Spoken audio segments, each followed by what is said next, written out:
San Diego downtown Petco Park, the Brewers and Padres game 2 of a 3-game series. The warm-ups are over. We're ready for baseball here in downtown San Diego, and the Padres hoping to get their first win of this 9-game homestand. Ryan Braun, he's the talk not only of this town but of Major League Baseball. He did something that no one has ever done in the 9-year history of Petco Park. Braun last night with 3 consecutive home runs. Yeah, and a triple to boot. He is a force to be reckoned with. See if the Padres go over their scouting reports, extra scouting reports today, to see if they can contain Ryan Braun. He's already changed his name, you know. It's B-R-A-W-N. Oh, Ryan Braun. I got you. And these pitchers tonight, when they face Ryan Braun, are going to try to stay out of the hot zone. Last night, Joe Whelan up and away. He takes it the opposite way, a fastball. A hanging curveball down and in right in his wheelhouse. You'll see another curveball here. So down and away, I think, is how you get Braun out. Sliders down and away, dot the outside corner with fastballs. He's got a difficult time covering that outside corner. He really can't square that up knee high. So let's see if they go down and away with the fastball tonight. Again on Braun, making history last night. The 3 home runs and a triple. That has not been done in a 9-inning game since Fred Lynn in 1975 for the Boston Red Sox. Well, they'll go against Eddie Volquez tonight. Well, last time out, he had a great curveball. And remember one thing, Padre fans, that this team, the Milwaukee Brewers, they are very aggressive when it comes to swinging at the first pitch. They love the first pitch fastball. So for Volquez, he's got to get ahead with any pitch. He can get ahead with the curveball, he can get ahead with the changeup, and locate the fastball. As I mentioned, once again, Ryan Braun down and away. So if he does that, hopefully Eddie, as they call him in the clubhouse, can go 7 strong innings and get a chance for his first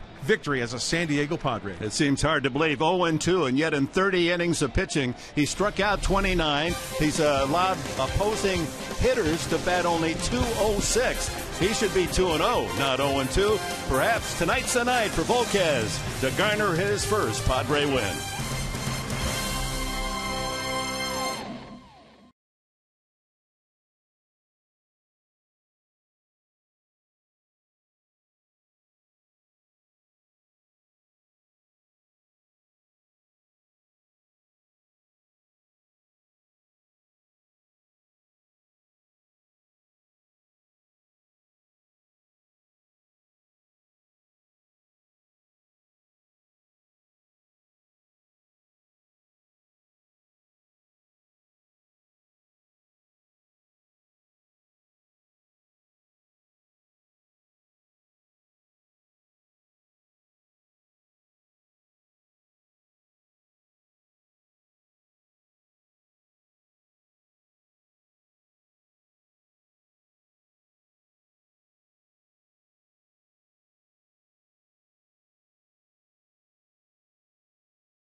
Mayday, Mayday. April is history, and thank goodness for the Padres, who were 7-17.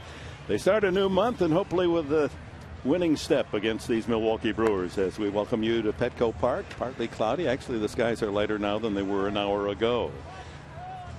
Ron Renicky, skipper of the Milwaukee Brewers, and this is how they'll hit tonight.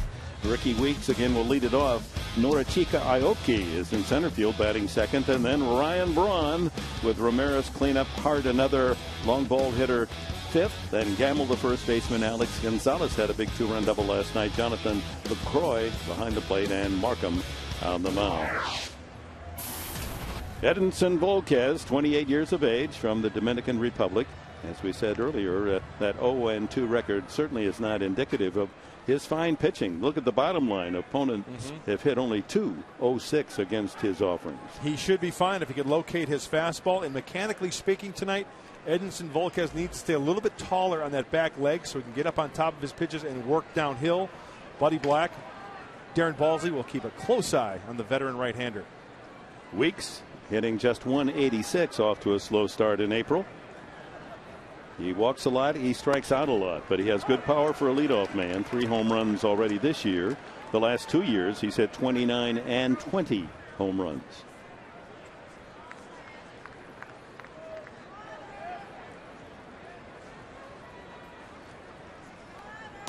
One and one. You know, usually when you see a leadoff hitter, Dick, like a Ricky Weeks, he's almost got the approach as a hitter as if he's like a number 3 or number 4 hitter. He starts to wind up and he wants to take a hack. He's not one of these guys that just sprays the ball around. I mean, look at his setup right there. He's ready to go to hacking. 2 balls and a strike as the breaking ball doesn't break. Plate umpire tonight is DJ Rayburn, with Wegner, Bell, and Knight from first around to third. First year umpire is Rayburn. He's just 35 years of age. Swung on, and a high foul fly. Might be room right at the barrier. Alonso, oh, watch out. And he took an ugly tumble. He may have injured that right wrist trying to brace himself, falling over the railing. Oh, is the news ever going to turn positive for this team? While they help Alonso out of that aisleway, he ran into the chairs as well, in case you hadn't heard. Bad news today for the Padres. He braces himself with that left hand, and wrist collapsed underneath him. Man, his body twisting and turning. So the other bad news, Corey Lupke, undoubtedly the Padres' top player in April, has come up with some elbow stiffness and will miss his turn tomorrow. Hopefully it'll just be one start lost for Lupke. He says his elbow's feeling better, but there was some stiffness, and so Jeff Suppan, the veteran right-hander, has been called up from Tucson. So instead of the best pitcher on the staff so far this year for the game tomorrow, the Padres have to dip down into the minor leagues, where Suppan, he's already been called up in uniform tonight, will be the spot starter tomorrow afternoon. It looks like Alonso kind of favoring and testing that left shoulder of his. That was a funky fall over that wall. 2 balls, 2 strikes on Weeks.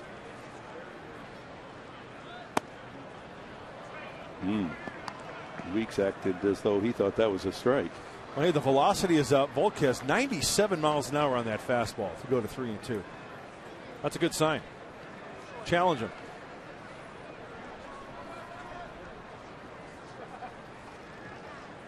There you go.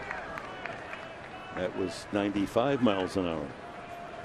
Full count to Weeks, with Aoki and Braun to follow here in the top of the first inning for Milwaukee. The Brewers looking for a win tonight that would raise their mark on the season to 12-12.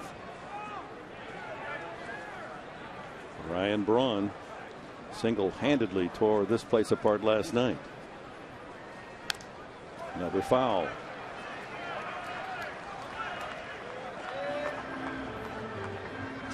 No, I mentioned it last time out for Volquez. It's very key for him to limit his pitches in the first inning. Last time out, last Thursday, 9-pitch inning against the Nationals. 1, 2, 3. Next pitch will be 8 for Edinson. Weeks fouling off 3 now.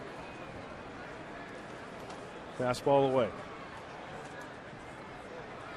And a line drive to right. Venables right there for the out. 1 away, and here's the defense for San Diego. Left to right in the outfield, Denorfia, Maben, and Venable. With Headley and Bartlett on the left side of the infield, Hudson and Alonso occupy the right side. Nick Hundley behind the plate, handling Edinson Volquez's stuff. High strikeout count, 29 in 30 innings, but also high walk total of 16 in his 5 starts. AOKI, very impressive in spring training. He was hitting, when we saw him in the middle of the Cactus League schedule, he was hitting 500.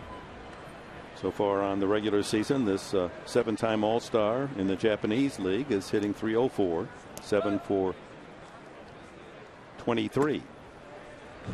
And the bat control, choking up on that bat. He's got the leg kick working. As you mentioned, Dick, 8 years for the Yakult Swallows in Japan. At 329 career hitter in the Japanese League. He's 30 years of age. Fouls this back. He's all coiled up in that batter's box, getting ready to unleash the swing.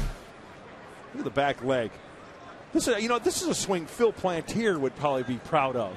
Not quite the uppercut that Phil had, but it was almost like Phil Plantier was sitting down on a little one of those stools like in the circus. Ground ball up the middle, off the rubber, and that caroms good. Well, not so well after all, as Bartlett couldn't get the ball out of his glove. Looked as if it hit the rubber and it angled it right to Bartlett. Otherwise, that was going to be a single to center field, and then Bartlett can't get the ball out of his glove, and that's got to be an error. Yeah, already another error. It's been a daily and nightly affair for the worst fielding team in all of baseball. Their error count continues to climb. That's the 29th in the 25th game. And here's Ryan Braun. What are you going to do as an encore, kid? Game of his life last night. Let's see if Volquez tries to dot that fastball down and away to Braun. Just off the plate. 95 miles an hour. Currently the number 2 slugger behind Matt Kemp in the National League. His slugging percentage, with all he did last night, up to .647. And as you can see, he's had no trouble solving Volquez in their meetings when Volquez was with Cincinnati. Prior to this series, Braun was chasing bad pitches in St. Louis, and he certainly turned it around yesterday, capitalizing on mistakes. So Volquez, first pitch offering away. He's got to get that pitch down, though. Sliders down and away, fastballs down and away. And of course, his strength is the changeup. He can throw some changeups too. A bluff by the runner AOKI, and taking the changeup, high changeup, Braun 1-1. Well, and not only becoming the first player ever in the 9-year history of Petco Park to hit 3 home runs in a game, but he set a Milwaukee franchise record with his 15 total bases. So he was tearing apart the record book last night.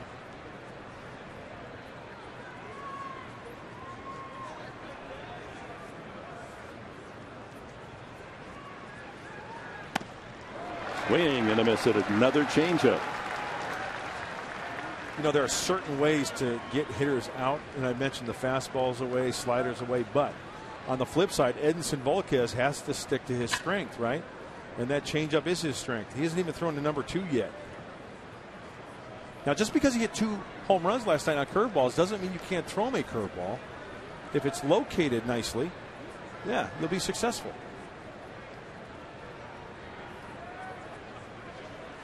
Ground ball foul. Another changeup. 3 in a row. Yeah. Braun, like so many good hitters, when they are not behind in the count, as he is now, are able to guess, and often they guess right. He did last evening. On that second home run, the curveball from Joe Whelan. From the perspective of manager Bud Black, looking on first base dugout.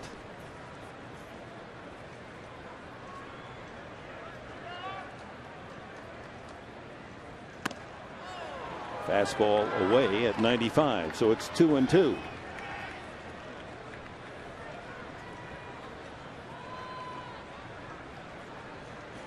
This Milwaukee team last in the National League in pitching ERA, but first in the National League in home runs. They lead St. Louis, Colorado, Arizona by 8 homers. They've got 32 already this season.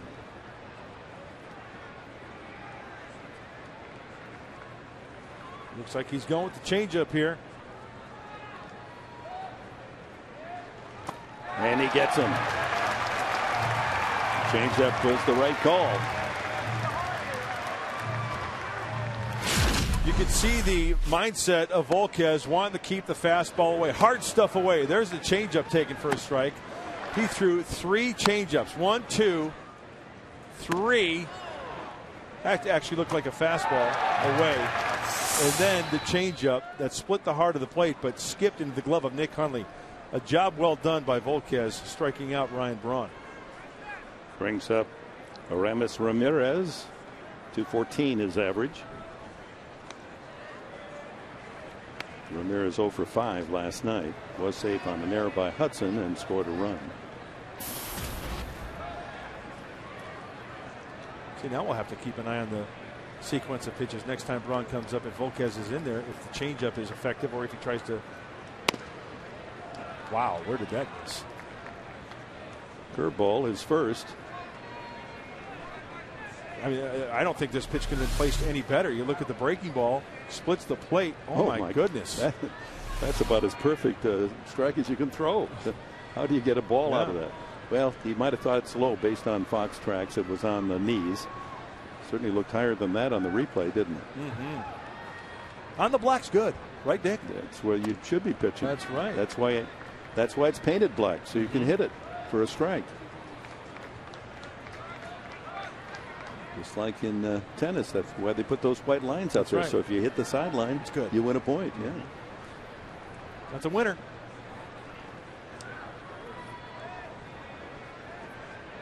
Not a lot of patience left in that man's body. It's been a tough time getting out of April. Yeah, what do they say? Mayday, Mayday, when you're real deep trouble out at sea. Well, the Padres certainly were at sea in April. Well, it's kind of like being a salesman, right? It's always the first of the month. It starts at 0 again, right? I think that's the mentality these Padres have to take. Guys in the clubhouse are doing their work. They're coming to the ballpark. Hubba hubba, shoot rock fire. Ham and eggs. Today's the day to start. There's a strike. 3-1. Took a little off the fastball that time. But as tough as it was for the Padres in April, how about Kansas City? At home, they didn't win a game the whole month. 0-10, the Royals at home. 3 balls and a strike. Pops him up. Foul territory. Alonso calling. Well, that was way up into the gray, wasn't it? Brewers gone in the first. Here come the Padres. Venables, Anorfia, and Headley.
by AT&T, the largest 4G network. AT&T, rethink possible. By Petco, where the healthy pets go. And by Wells Fargo, together we'll go far. So the Padres come up in the first inning against veteran Sean Markham. Came over to Milwaukee from Toronto a year ago. Produced 13 wins against only 7 losses. Buddy Black sets his lineup against Markham in this fashion tonight, with Will Venable leading off. Denorfia, the hottest hitter for the Padres, now up to 326. Then Headley and Hundley. Alonso bats 5th. Hudson 6th. Then Maben, Bartlett, and Volquez. On the mound, Markham. He's 6 feet tall, 225, 195 pounds. Might be a bit heavier than that, but that's his program weight. From Excelsior Springs, Missouri, and the University of Missouri. That's where he pitched as a freshman, then went to Southwest Missouri State, where he was a shortstop and pitcher. And he holds the distinction of being the toughest guy to score against on the road all of last year in the major leagues. 2.21 ERA for Markham on the road. Well, since he's from Missouri, he's going to have to show me that he can do that here, because he's got the cutter, fastball, change, and a slider, and a curve. 5-pitch pitcher, but pretty much sinker, slider, changeup type pitcher. 1 ball, 2 strikes. We just get word that there was an umpiring change in this crew. Mike Winters was not here last night. He has joined this crew, and he's calling balls and strikes tonight instead of Rayburn. Rayburn perhaps is here just for the 1 game. Nice piece of glove work by Gamble on a well hit ball by Venable. That was aiming for the right field corner. So the defense for the Brewers. We just met Gamble. In the outfield, it's Braun, Aoki, and Hart. With the infield of Ramirez and Gonzalez on the left side, Weeks and Gamble at second and first. Jonathan Lucroy behind the plate tonight for Sean Markham. The infield's going to be busy tonight if Markham is on with that sinker and slider of his. Denorfia checks in at 326 with 1 home run and 5 runs batted in. And get this, how unkind April was to some teams and some players.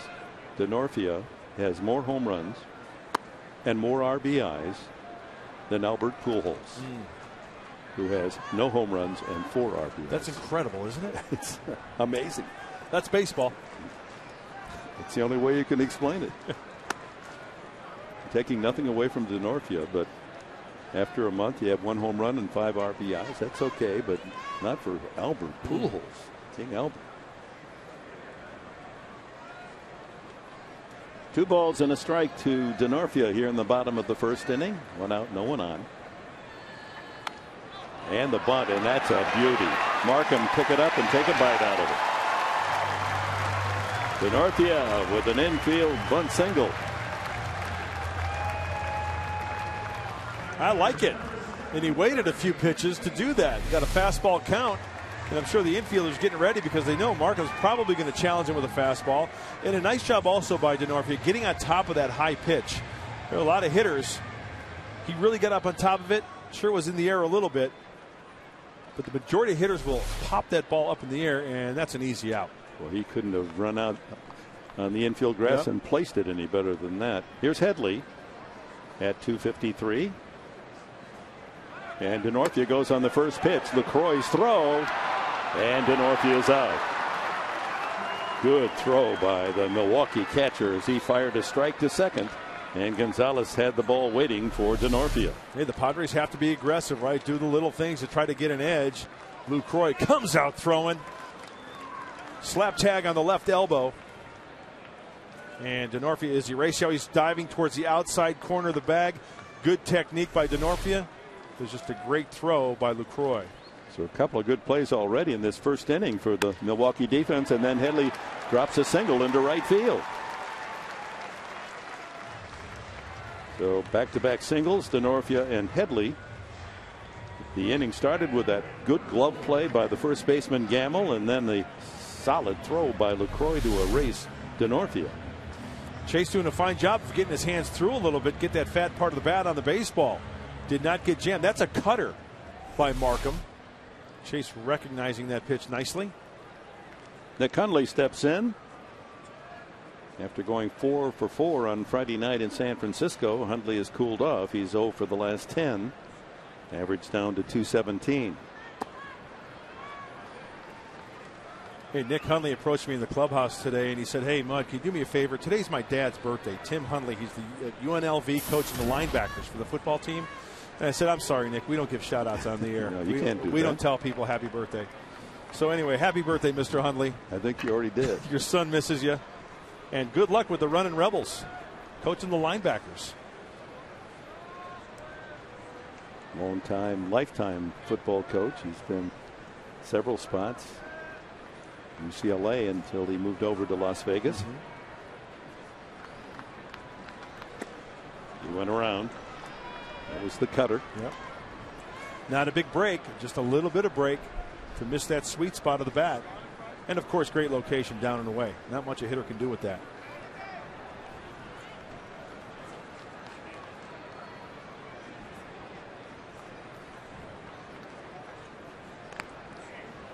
Well, Arizona hangs another loss on Washington since the Nationals left Petco last week. They've lost 5 in a row. 5-1 Arizona wins tonight, and the Dodgers are getting a solid job from Ted Lilly. He's whitewashing Colorado 7-0 in the 6th. Oh, thank you. The other West game, Miami at San Francisco, and then the Marlins will come down here for games Monday, Tuesday, and Wednesday next. Oh, wait, they're coming this weekend. Sorry about that. Colorado's next week, Monday, Tuesday, Wednesday, and Miami here Friday, Saturday, Sunday. Count goes 3-1 to Hundley with 2 out and Headley at first. Oh, look who's mixing it up with some of the Friar faithful. The Friar himself.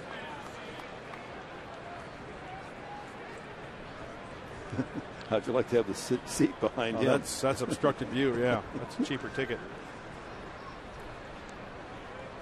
Friar's always smiling, just like you. I like that. Oh, well, thank you. I'm at the Yard, right? I'm happy at the Yard. You got to come here and have a good time. You hope your team wins. It makes it even more pleasant, but it's a great bargain for your entertainment dollar. 3 balls and a strike. And a foul back. You can see the pitch selection by Markham, according to the Fox tracks. Down and away, trying to pepper that outside corner. And hey, if Nick can square one up, there's a big hole on the right side. But also right center field open a little bit. You can see that AOKI is playing on the second baseman side of second base there. All 3 outfielders deep, trying to protect against the extra base hit here. Headley will get the running start. 3-2 in the count.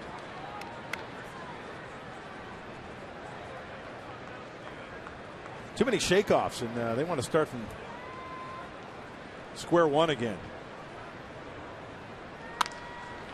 That one lifted into foul territory, down into the bullpen of the Brewers, and out of play. Watch out. This time it's Gamble that runs into the boards. He's holding his right knee. Boy, it's 2 in almost the identical same spot. 2 first basemen trying to make a play right at the barrier.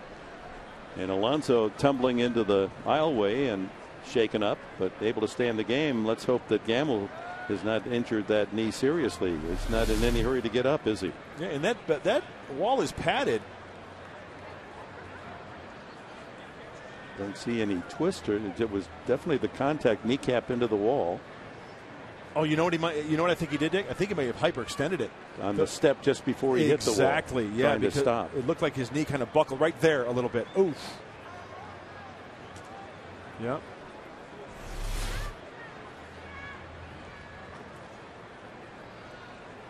Gamble, of course, the young hitter with a terrific minor league record. A lot of home runs, replacing Prince Fielder, with Fielder going on to Detroit. Key ingredient for the 2012 Brewers, and you never like to see that when the trainer lengthens the leg and tests the movement in that knee joint. Well, they're attending to Young Gamble. Let's take a timeout now for the Sequan Casino Daycation highlight of the game. Joe Whelan last night equaling a Padre season high with 8 strikeouts. It's his career high, and he was able to fan 8 in just 5 innings of pitching. Boy, if he can harness that fastball and throw strikes, because that was the scouting report on Joe Whelan when he was acquired by the Texas Rangers, or from the Texas Rangers. Spotting that fastball. Strike thrower. Command guy, yeah. He's learning with each inning of pitching here in the big leagues. 0-4, and only a couple of Padre pitchers in the entire history of the organization have started 0-4. Boy, Gamble taking a long time to get up. Looks like he's fine, though. I'm not sure what he's going to come out of the game. Let's see. No, he jogs. He's going to try it out. Well, that's got to be tough, man. When you plant that foot and that knee kind of gives way a little bit.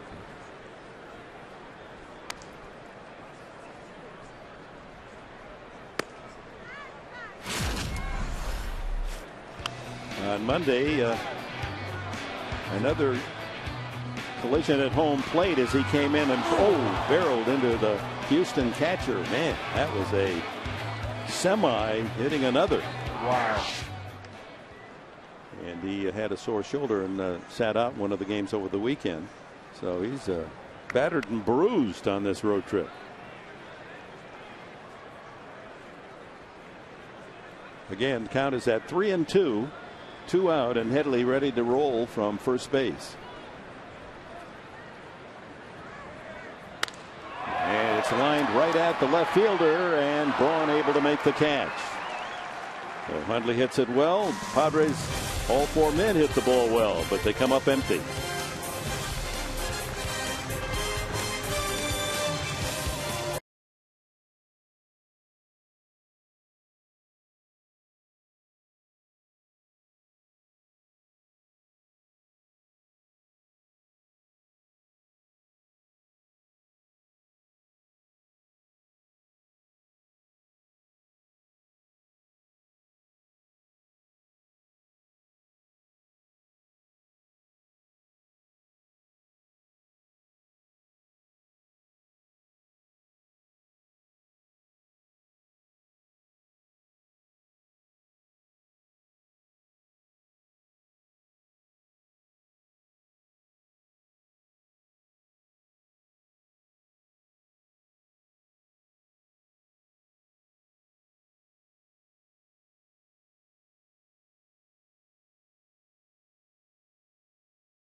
The commissioner, Mark Grant, with the Lexus keys to the game. Thank you very much, Mr. Enberg. And one of the keys is Ryan Braun. Yeah, he's locked in, so Edson Volquez has got to try to lock him out. Keep him at home plate. Don't let him get to first or second or what he did last night. We don't want any part of that.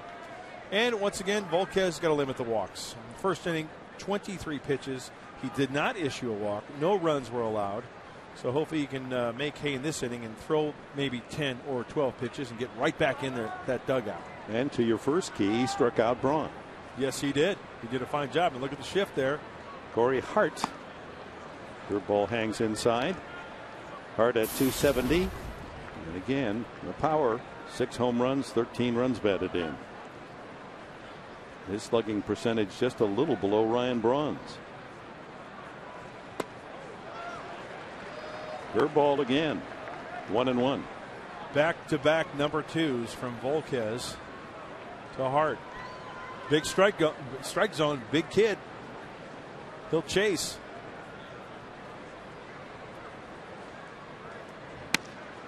And then he brings in the changeup. 2 curveballs and a changeup. I love that combo from Volquez. What a good pitch. Great arm action. Throwing the heck out of it. That's what you have to do.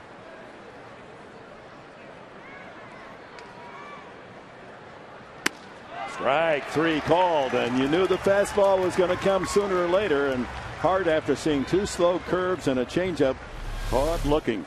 He set him up perfectly. Nick Hundley didn't even have to move his glove. Fastball away, and that's why the fastball is so effective. That's middle thigh high. And Corey Hart must have been looking something off speed. He had that changeup in the back of his head.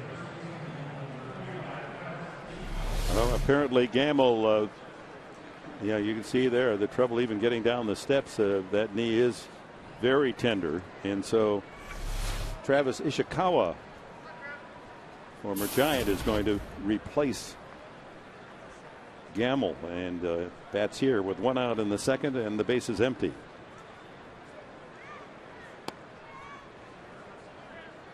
Well, let's hope that's not serious for Gamble. But precautionary, they're going to make sure he gets back into the locker room and into the training room for some treatment. 2-0 to Ishikawa. Ron Renicky has used Ishikawa in several games. He's played in 14 games, 5 for 24, a couple of home runs. According to the official stats, 2 home runs and 5 runs batted in.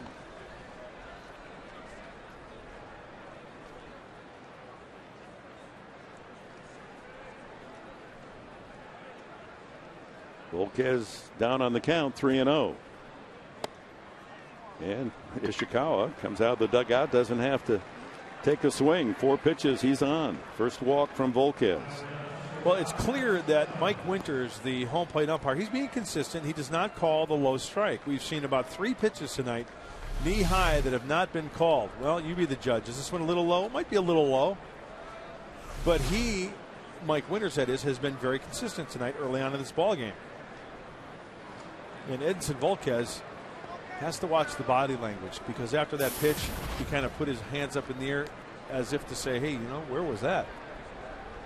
Gonzalez, a 2-run double last night, raising his RBI total to 14. Low fastball again called out of the strike zone.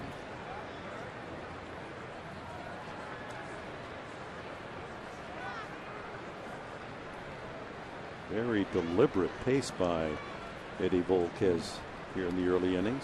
Not good in the first pitch strike category. 1 of 7 for Volquez. Boy, bounces that one, and Hundley a great job of smothering it. He continues to just shine back there behind home plate, huh? He sure does. Look at this breaking ball. It's going to check up the other way, right into the Nike swoosh. And I'm sure Bill Frechette from Nike is watching somewhere, and a big smile on his face. That baseball hitting the swoosh right in the middle of that chest protector. I should be getting a free pair of shoes in the mail. A lot of kisses tonight, aren't you? As you look at your Elgin watch, and note that your new outfit from Joseph A. Bank is looking very smooth tonight. Look at this, folks. Is this the best, huh? You got the. I love that polka dot tie. You know, the nice thing about this is, you know, when they shoot up those gifts, like at the carnival. Yeah, you could go down and help them out. No, you're looking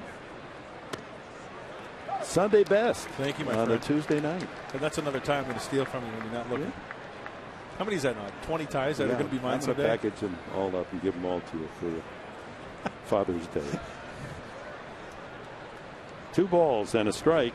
Gonzalez the hitter, 1 out, 1 on.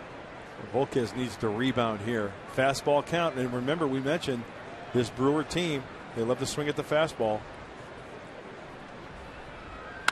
And there it is, a line drive left field base hit. He struck that one smartly, and for the Brewers, a first base hit of the game. Edinson Volquez cannot get his dauber down. He's got too good of stuff. Fastball count, 2-1. He got his fastball and he was all over it. Okay, now he needs to make an adjustment. Double play is in order. First and second one out. He's got to have the thinking that he's one pitch from getting a grounder and getting out of this. Luke Croy, 278 hitters. You can see last year in his first full season with the Brewers, solid 265 with a dozen home runs. Earned him a 5-year extension during the offseason. Brewers treating him much as the Padres have with Cameron Maybin and Corey Lupke, extending their contracts, and Nick Hundley. Long term, they want to keep young talent around. They're sure they're going to have this catcher with them going ahead another 5-6 years. Good hitter. Sharply hit. Bartlett to second. Hudson back to first. A double play. 6-4-3. A beauty turned by the Padre infield. Bottom of the second we go. Alonso, Hudson, and Maybin will hit for the Padres.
Between the Padres and the Brewers as we enter the bottom of the second inning.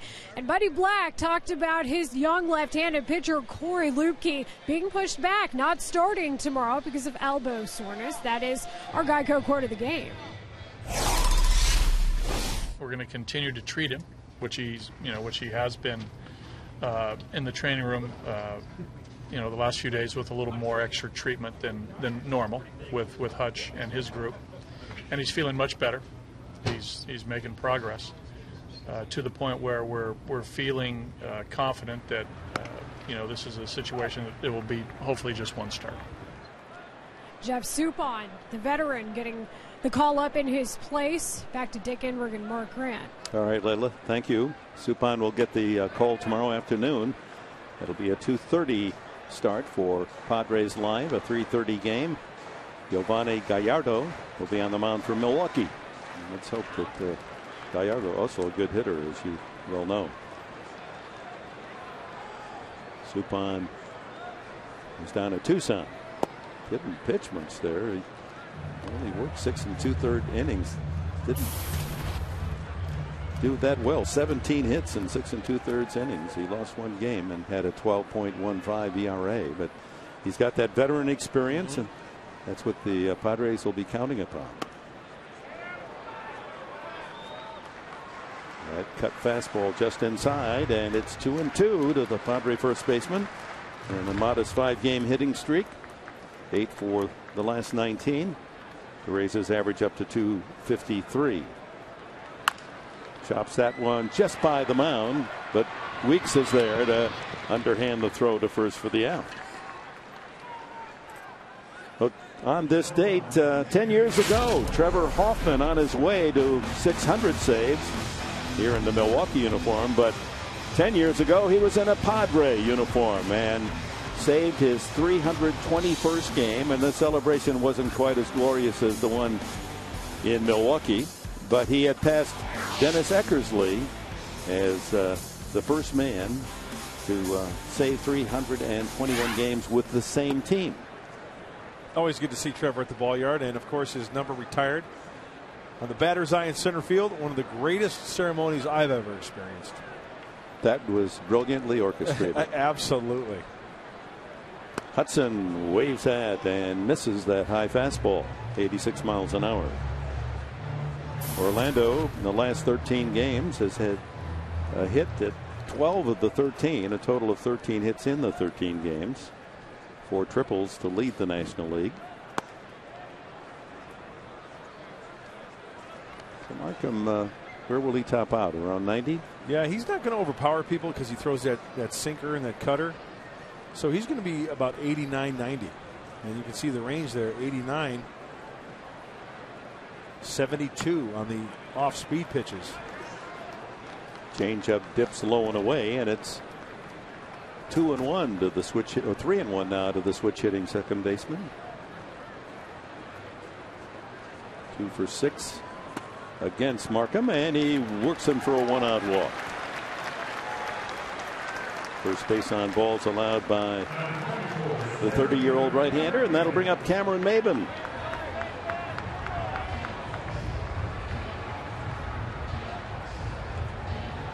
Maben last night was 1 for 1, a double. He had 2 walks, a sacrifice, and a couple of steals.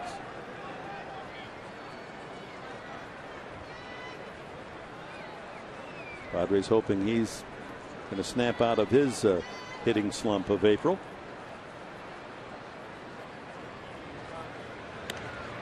I'd like to see him get a hanging cutter or a hanging slider and just tattoo one and just come through with a big knock.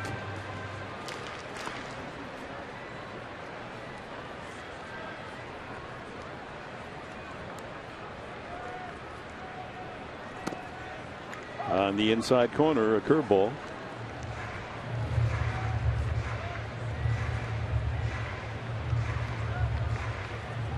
Markham drafted by the Blue Jays in 2003 in the 3rd round, and traded to Milwaukee for second baseman Brett Lowry before the 2011 season.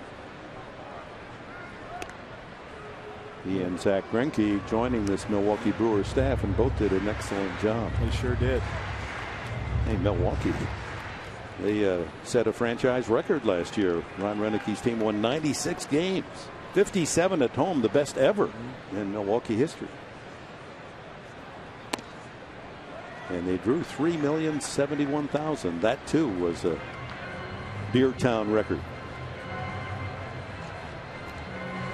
And Miller Park can be a tough ballpark to pitch in. Markham going 13-7, a nice ERA, 3.5. Over 200 innings. Yeah, exactly, and especially in the NL Central. You put up those type of numbers, you're pitching very well. Maben, there's that low pitch, not called a strike. 2-1. Very good pitch. Now the count in Maben's favor. He is not calling a low strike tonight. There's been a handful of pitches, 5 or 6 both ways. Yeah, you've been exactly right on. He's been consistent. Although the Fox tracks show that was low. Action pitch, 2-1 to Maben. Both Markham and Volquez are very deliberate tonight, taking plenty of time between pitches.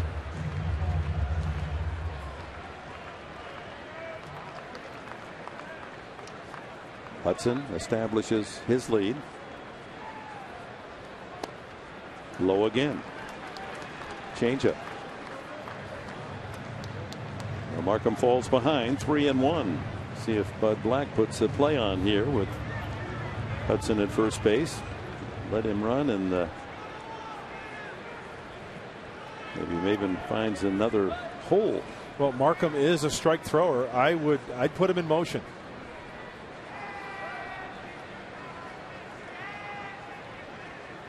Nope.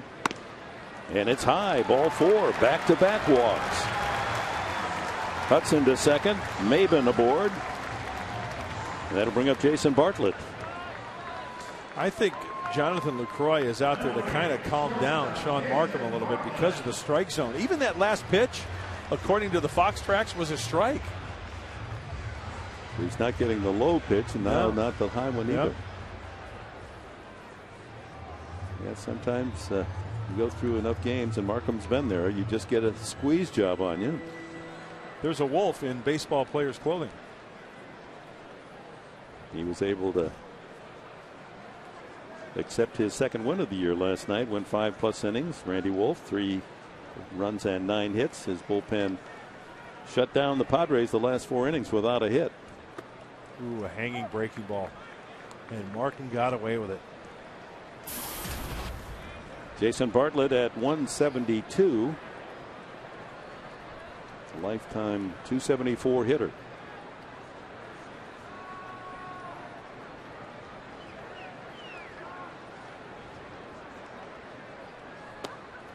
Hit into his 5th double play last night. That ties him for the National League lead, and the Brewers are set up to try to turn 2 here and get out of the second inning. A couple of walks to Hudson and Maben, and the count now 1-1 to Bartlett.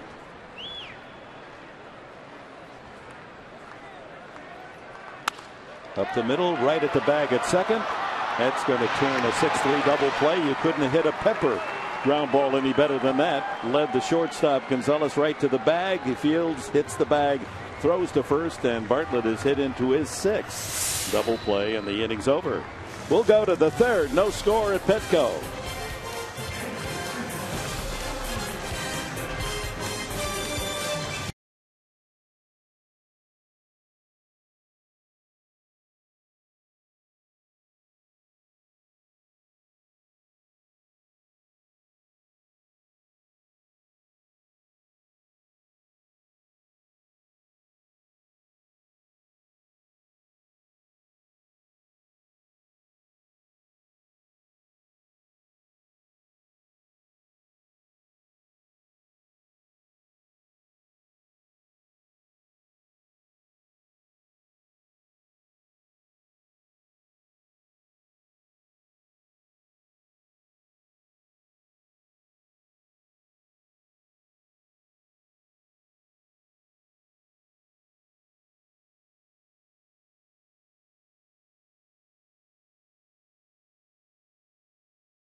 Continues from Petco Park, and the Boys and Girls Clubs of America is a charity organization that not only the Padres support but also Fox Sports.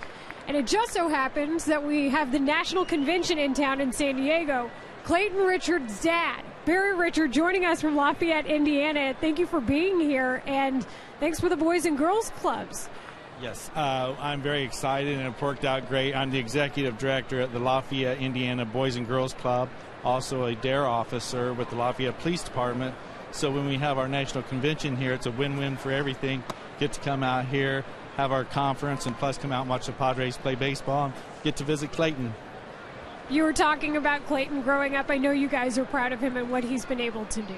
Yes, and we believe he was able to participate in a lot of the programs of the Boys and Girls Club locally. And the Boys and Girls Club nationwide has such a big impact with the meaningful and impactful programs that we do for the children.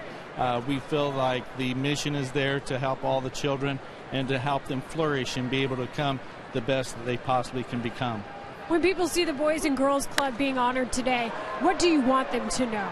I want them to know just how appreciative all the staff and administration and nationwide, the Boys and Girls Clubs of America, how appreciative they are of all the communities, all the people in the community, and just kind of like we would not be able to do the service and handle all the tasks that's needed without the help of all the generous community members we have. And in particular, back in Lafayette, Indiana, we have such a great supportive role from everybody, the businesses, the individuals. Clayton himself comes in the off season and spends a lot of time with the kids there and does a lot of fundraisers. So we're just very appreciative of everybody. It's making the work worthwhile and having it happen for the children. Not surprising that your son Clayton does work with the charity too. Barry, thank you so much. Well, thank you. We, again, appreciate everything everybody does, and I know your network does a lot to help promote the help with the youth. So thank you.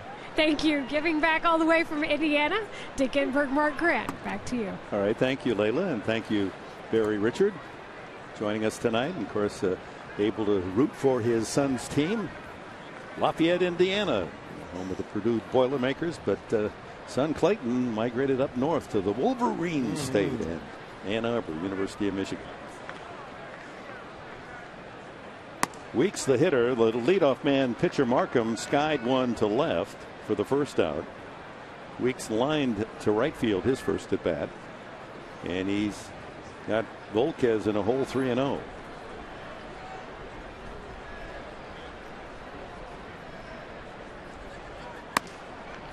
And a 4-pitch walk to Ricky Weeks. That's the second walk from Volquez, and his pitch count now up to 45. And he worked under a few of those pitches to Ricky Weeks, therefore pushing the ball up and in. Mentioned earlier, got to stay tall on that back leg so he can work downhill. It's all about adjustments. Now at the stretch, got to really work downhill here. AOKI safe on the air by Bartlett, back of second base. Couldn't get the ball out of his glove to make a throw.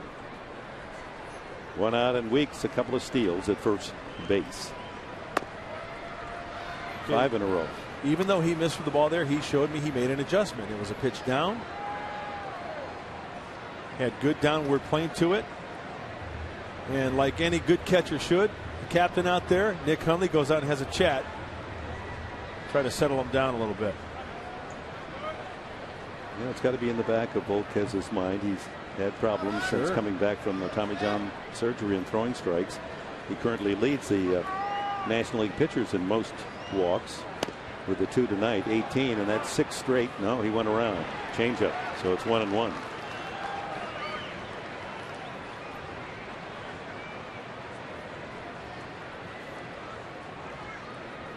AOKI.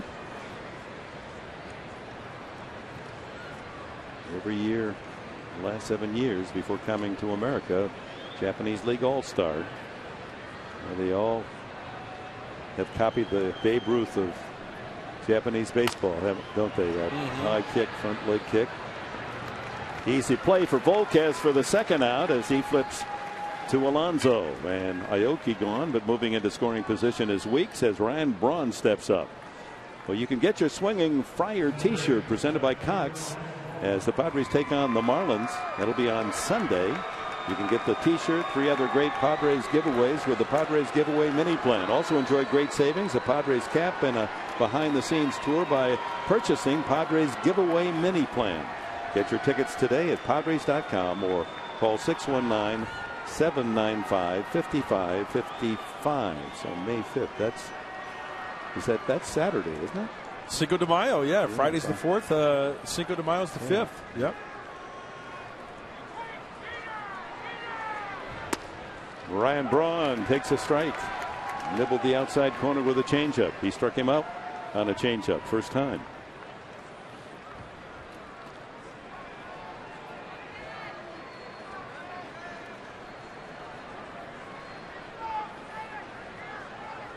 So Military Appreciation Day Sunday with the Marlins. That nice t-shirt giveaway on Saturday. Same spot, same pitch.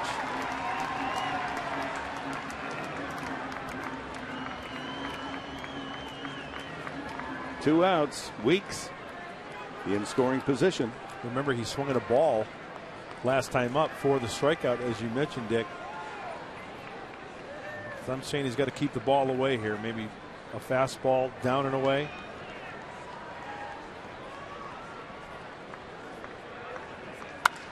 And it's hit to right field and deep. Back goes Venable to the warning path to make the catch. That ball was scorched. A line out to right. No damage done. Middle of the third. No score at Petco.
Padres game 2 of the series, and in the last half inning, Edinson Volquez made short work of Ryan Braun. Change up away, taken for a strike. Change up away, taken for a strike. Little fastball, outer half. Dick, you see that fastball? It caught a little bit more of the plate, but the point is, it was away. It didn't go outer third to where something he could crush like he did last night. So Edinson Volquez doing a great job implementing the scouting report and keeping Ryan Braun in the ballpark and off base. How do you like them apples? Sweet. Line drive out by Braun, even when Volquez was just picking on that corner. It shows you what a great hitter he is. Now the Padres and the Brewers are scoreless as Volquez starts here in the third and bends away from a curveball that's in there. 0-2. Baby Pedro, as he's called back in the Dominican, swings and misses. Strike 3. First strikeout for Sean Markham. Mark Sweeney, pretty impressive, huh? Volquez getting Ryan Braun out, striking him out the first time, and then keeping the ball away. Yeah, I loved what you said, Mud. Being, going with the scouting report, throwing off the plate, and he got a call on the second one, but he deserves it. If you're hitting your spot, most times those umpires are going to give you that, but pitch him away, play him away. Top of the order, Will Venable. Hit the ball hard, but first baseman at the time, Gamble, made a nice play on a ball headed for right field and took care of the put out unassisted. Gamble now out of there, and Ishikawa is playing first base. After Gamble injured himself going running into the wall trying to track down a foul. First base side. If we get a report, we'll pass it on to you. I wanted to ask Mark Sweeney about that. Being a bench player the majority of his career, you got to be on red alert, huh? Yeah, that's red alert time, and you got to try to get a quick stretch in, and obviously the injury was there. When you see the trainers going out, you understand when you're one of those guys that could be an option. You got to get ready and be ready for any situation. Obviously, Matt Gamble came out on the on-deck circle, then took it in. You got to be ready for anything if you're Travis Ishikawa. A ball, 2 strikes to Venable. Lays off the changeup. Change curve at 72 miles an hour. Couple of walks in the last inning from Markham, but no damage done as Bartlett ramped into the 6-3 double play.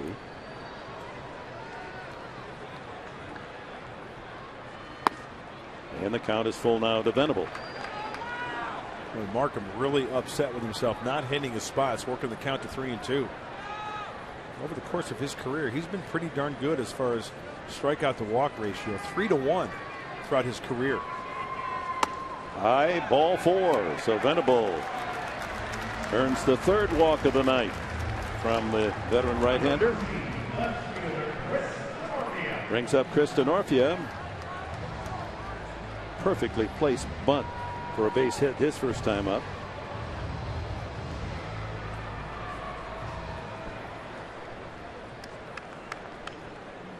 Do we ever see Chris DeNorfia with a clean uniform? Not very often. This 31-year-old veteran from Wallingford, Connecticut, he likes to get dirty. Good sign. He's a hustling ball player. Too many years in the minor leagues to not give it 100% when you get up to the big time, and he is milking every minute of his big league time. He's playing every game like it's his last. I love his style. This kid will run through a brick wall for you.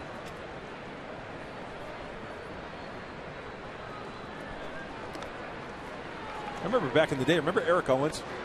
He was always dirty too, and they had a promotion, Eric Owens Dirty T-shirt night. They had T-shirts made with actual stains on the front, like he would. I smell a promotion. How about Alan Gallagher? He was another one, Dirty Al. Oh yeah. With the Giants and then the Angels. Swing and a miss, and it's 0-2. It was the slider.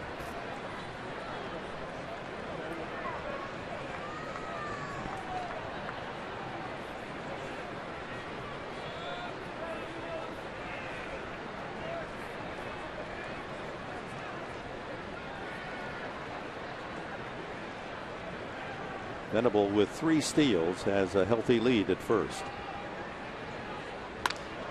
Fly ball, shallow right. Corey Hart is there. He tucks it away for the 2nd out.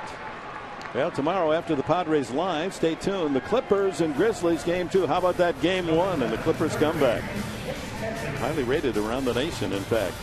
Blake Griffin, Chris Paul, the crew will battle it out once again. Lay claim to another victory. We'll see.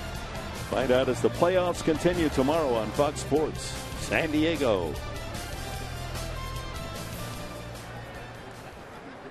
Headley single to right field.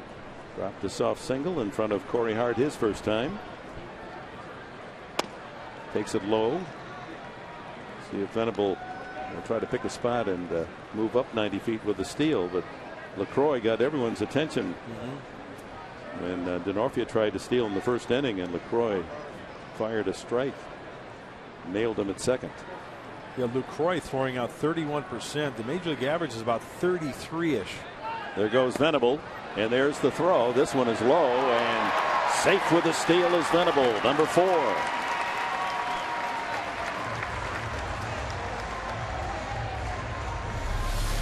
He is off and running a slide step from Markham. A good pitch to handle for LaCroix, and it looks like Gonzalez came up just a little bit too early on that. Yeah, he's trying to get this, you know, the catch and the tag all in one, and just couldn't do it. Well, Venable in scoring position. Padres trying to get on the board here in the 3rd. 2 out. 2-0 to Headley. 3-0.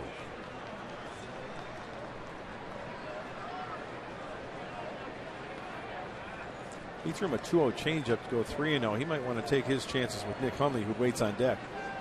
First base open. Headley green lighted. Absolutely. If he gets one. Didn't like it. A little bit too high, maybe. And another off-speed pitch, a changeup. So 3 balls and a strike to count on the Padre third baseman. Leads the team in RBIs. Number 15 out there at second base in the form of Will Venable.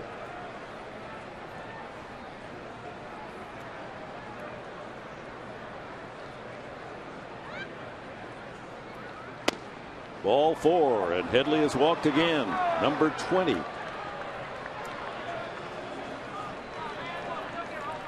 sorry.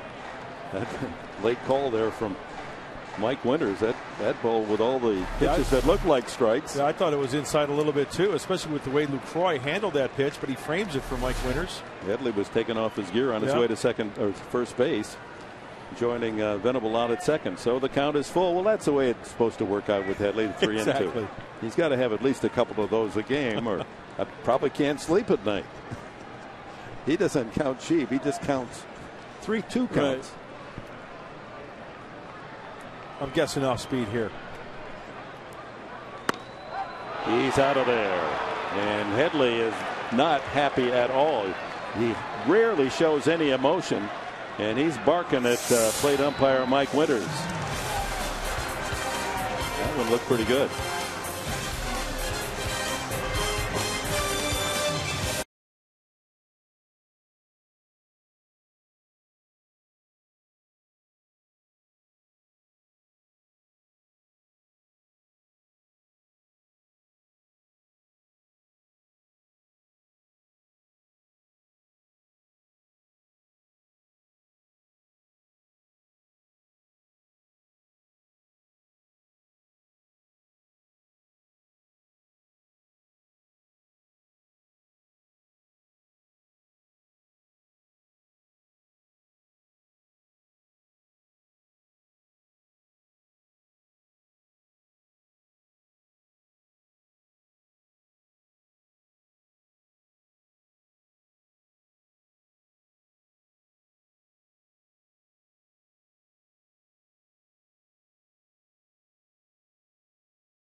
Diego County. Get him out to the ballpark. I know he's a baseball fan and he could join us. How about Wisconsin? They had both MVPs, NFL and Major League Baseball last year. Aaron Rodgers with a great season with the Packers, and Ryan Braun, the baseball MVP. And that's going to lead us to our question, but we'll wait till after this pitch from Volquez as he faces Aramis Ramirez leading off the fourth inning. Change up to Ramirez, who fouled out the first time. And here is our AT&T trivia question tonight. Other than this year or last year with Braun and Rodgers, when was the last time both of those MVPs came from the same state, football and baseball? And what state as well? I think I know that answer. Hawaii? Tell you what, though, America's Dairyland has a lot to root for when it comes to sports, though, huh? You got the Packers and that, and you got the Brewers. And the Bucks. And you got the Bucks. And Marquette. Marquette Warriors, yeah. Are they the Warriors? Patches. They used to be the Warriors. And here's Ramirez sending one deep to the wall and left. And the ball is caught by DeNorfia. He went right to that Sony sign and able to brace himself and backhand it. DeNorfia takes extra bases away from Ramirez, and from the reaction of the third baseman in Milwaukee saying, how did that ball not go out? Yeah, out in front just a little bit. See the swing from Ramirez out in front. DeNorfia times it perfectly and makes it look smooth, and no fan interference out there. And Edinson Volquez says, muchas gracias, Chris DeNorfia.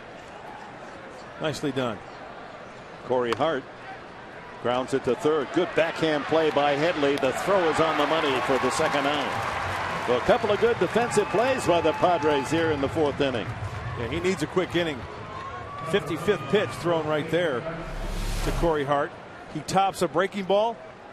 1-2 steps, plants and throws a seed over to Alonso. And just like that, 2 quick outs here in the fourth. I think had a little extra adrenaline on that throw after being called out on strikes in the last inning. I'm glad he hasn't letting his at-bat affect his fielding here in this inning. Chase is pretty good about that. He's very cool in that regard. Absolutely. Travis Ishikawa for Matt Gamble.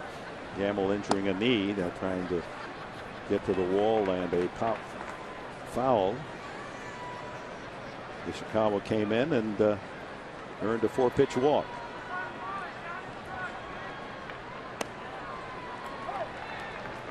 Change up strike, 1-1.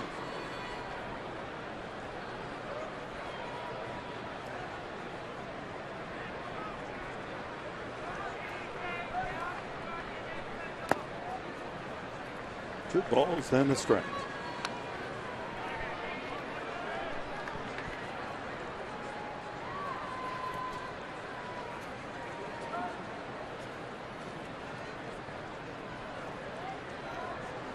Ishikawa was a late cut in spring training by the Giants and picked up by the Brewers.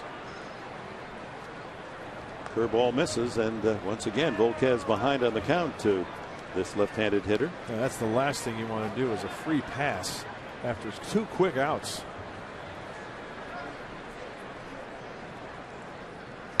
Back by the mound, Hudson to field and throw him out. For the first time tonight, Eddie Volquez retires the Brewers in order. Middle of the 4th, no score.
Mr. Padre, hope to see you in a month or so. Join our booth. Here's the answer to our AT&T trivia question. Prior to the Wisconsin domination of the NFL and MLB MVP awards in this last year, previous to that, what state earned that honor? How about Rich Gannon with the Raiders, Barry Bonds with the Giants, and Miguel Tejada when he was playing with the Athletics, winning the American League, National League MVPs, and Gannon, the quarterback of the Raiders. So California, the answer, the Golden Bear State. Although our bear on the flag is not so golden. Nick Hundley leads off the 4th inning. Line to left his first time.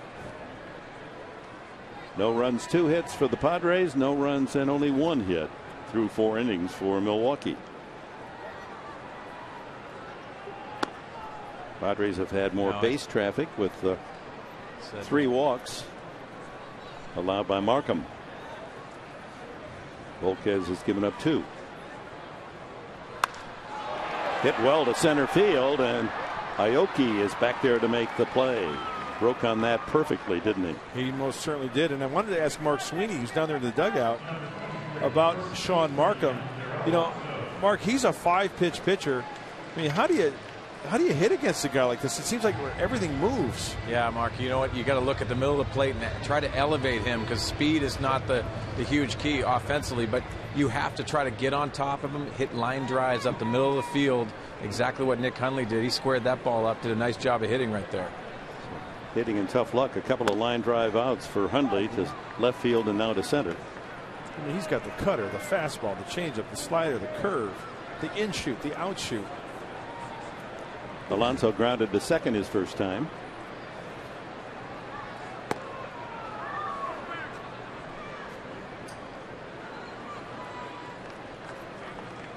Yonder looking for a base hit to extend his hitting streak to 6 straight games. Well, they've got the cotton candy market cornered in those seats. Look out. By the way, this jersey right here in that color, most popular retro around Major League Baseball. Fans love it. They dig it. Ground ball again, swept right to the second baseman Weeks. And for the second time, Alonso's thrown out 4-3.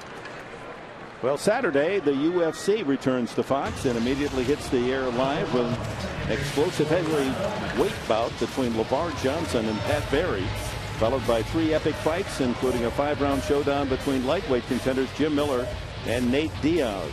UFC Fight Night on Fox is live from East Rutherford, New Jersey, Saturday at 8 Eastern, 5 here on the West Coast. Orlando Hudson earned one of the 3 walks from Markham tonight. He walked with 1 out, and Maben followed with a walk, but then Bartlett's double play ball, and a threat was ended. This ball slapped into right field for a base hit.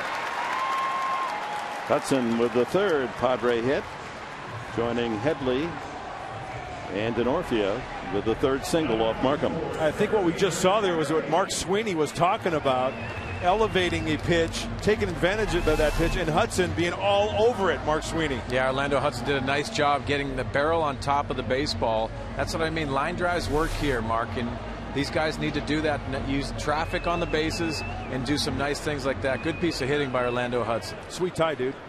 Thanks, bud. Do you want that one too? I mean, do you want to take his tie too? I'm going to steal that one too. Nice suspenders. Thank you. Good braces. But anyway, back to the action. Maben up. Hudson at first, and a swing and a miss at a curveball. Maben, first time walked 14 times. He's received a free ticket on the season. That's second most for the Padres, behind Headley, who now has 19. He thought he had 20 in his last at bat.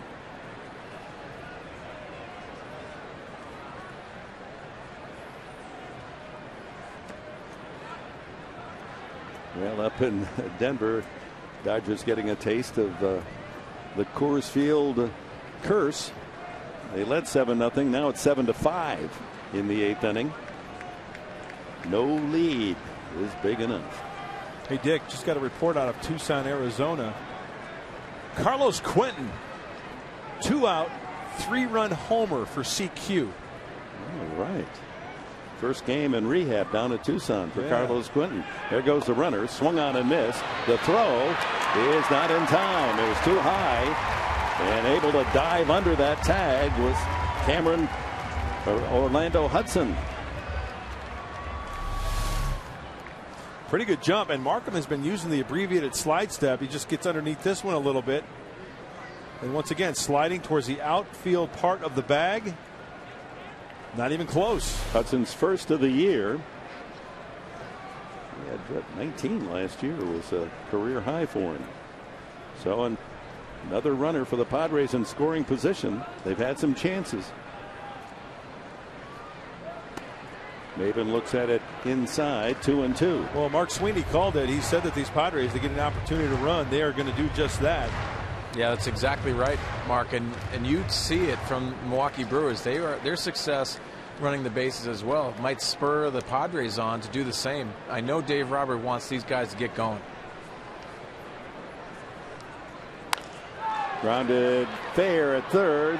Ramirez with a long throw just in time to get Maven. Padres leave a man in scoring position again. We've completed 4. It's no score.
Casino, San Diego's destination for casino gaming and excitement.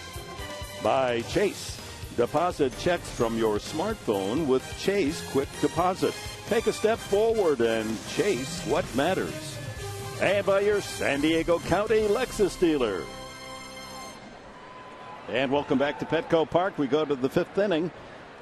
Edinson Volquez working on a one-hitter. The only hit by this man, Alex Gonzalez. Back in the 2nd inning. It's the lower third of the Brewers' order to face Volquez in the 5th inning. No score. Ooh, that was wicked stuff. Curveball.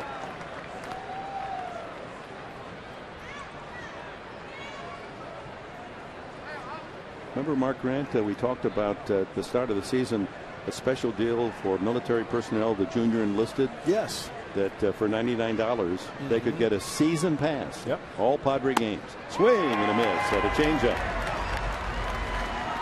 Ramirez, another strikeout victim for Volquez. That is his 3rd. Fooled badly. Way out in front. Bringing that changeup, bringing him to his knee. Great arm action once again. Because the cheeseheads don't like it. I still have my cheesehead. I'm going to bring that back out at an appropriate time. Here's Lou Croy. He grounded into a double play his first time. So anyway, the $99 ticket and at the start of the season, well, to show you what kind of fans we have with the San Diego Padres. Great fans and supporters and sponsors, partners. There was a campaign over the weekend down in the marketing department to have fans buy those $99 tickets and then distribute them to the military. They sold over 1,000 of them over the weekend, and those will be distributed to our military men and women. And it's just another, that's why we're the best when it comes to supporting our military. So congratulations to the organization and all of those who have contributed.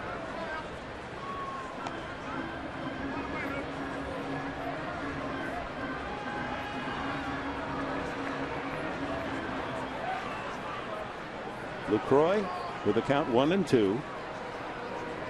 One out here in the 5th inning, and Sean Markham, the pitcher, will be next.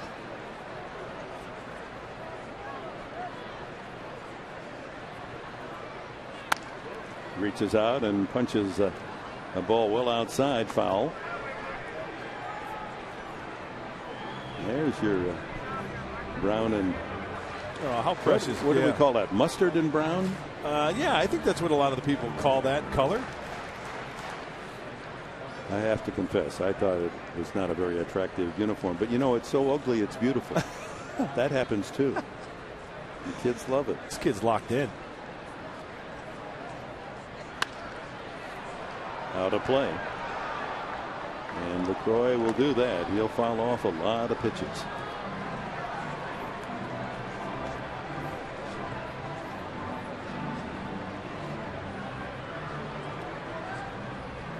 Hey, Gaylord Perry, number 36, Hall of Famer. Yeah, he wore those. Two of the old boys going over the hitters. Slings the fastball at 94 well outside, and the count levels at 2-2 to LaCroix. Just 25 years of age from Louisiana Lafayette. Aren't they the Raging Cajuns? I think they are. I think you're right. Swing and a miss, or did he get a piece? He got a piece. Just fouled it out of the glove of Hundley. Still alive. And he still loves that changeup. Volquez has got a good feel for it. And great location as well. Down and away. You know, a lot of pitchers, when they get an off-speed pitch like a changeup call, they'll just try to throw it for a strike in the vicinity of the plate or down. And Volquez has the ability to locate that pitch. And the count now full. A changeup. 3-2 to LaCroix. 71 pitches now with one out in the 5th inning.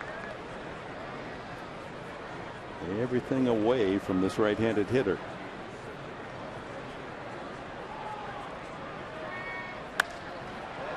And that's going to be another foul out of play. Now you'd go crazy as a pitcher if you had to go through a whole lineup of LaCroix, because you're going to have to throw a lot of pitches as he just fouls off. Absolutely. So many. Well, he's thrown him a lot of changeups. Just take a look at the breakdown. He's got him soft on his front foot, fouling off changeup after changeup. See if he tries to locate a fastball here. Maybe sneak a little fastball by him.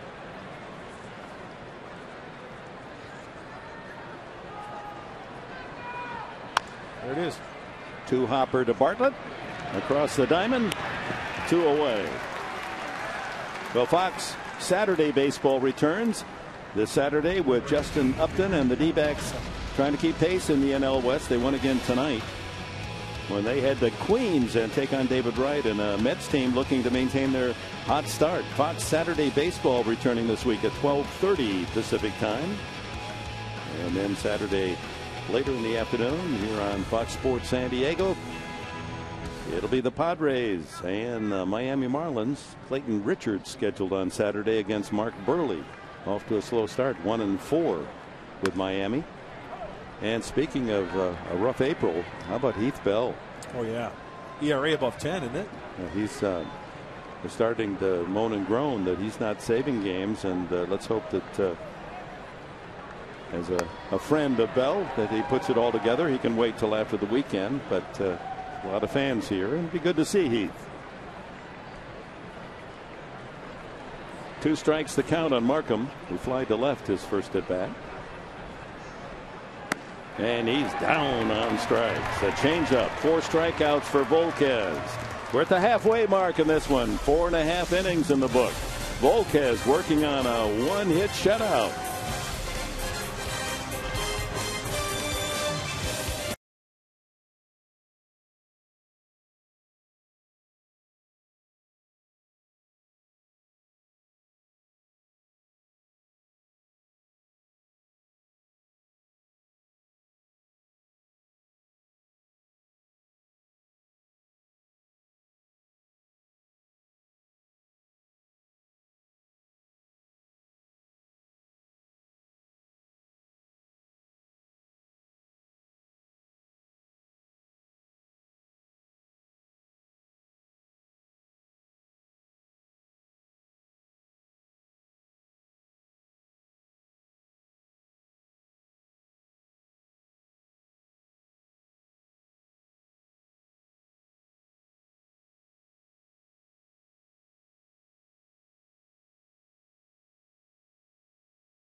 Fifth inning, trying to break this shutout pitchers duel between Edinson Volquez and Sean Markham.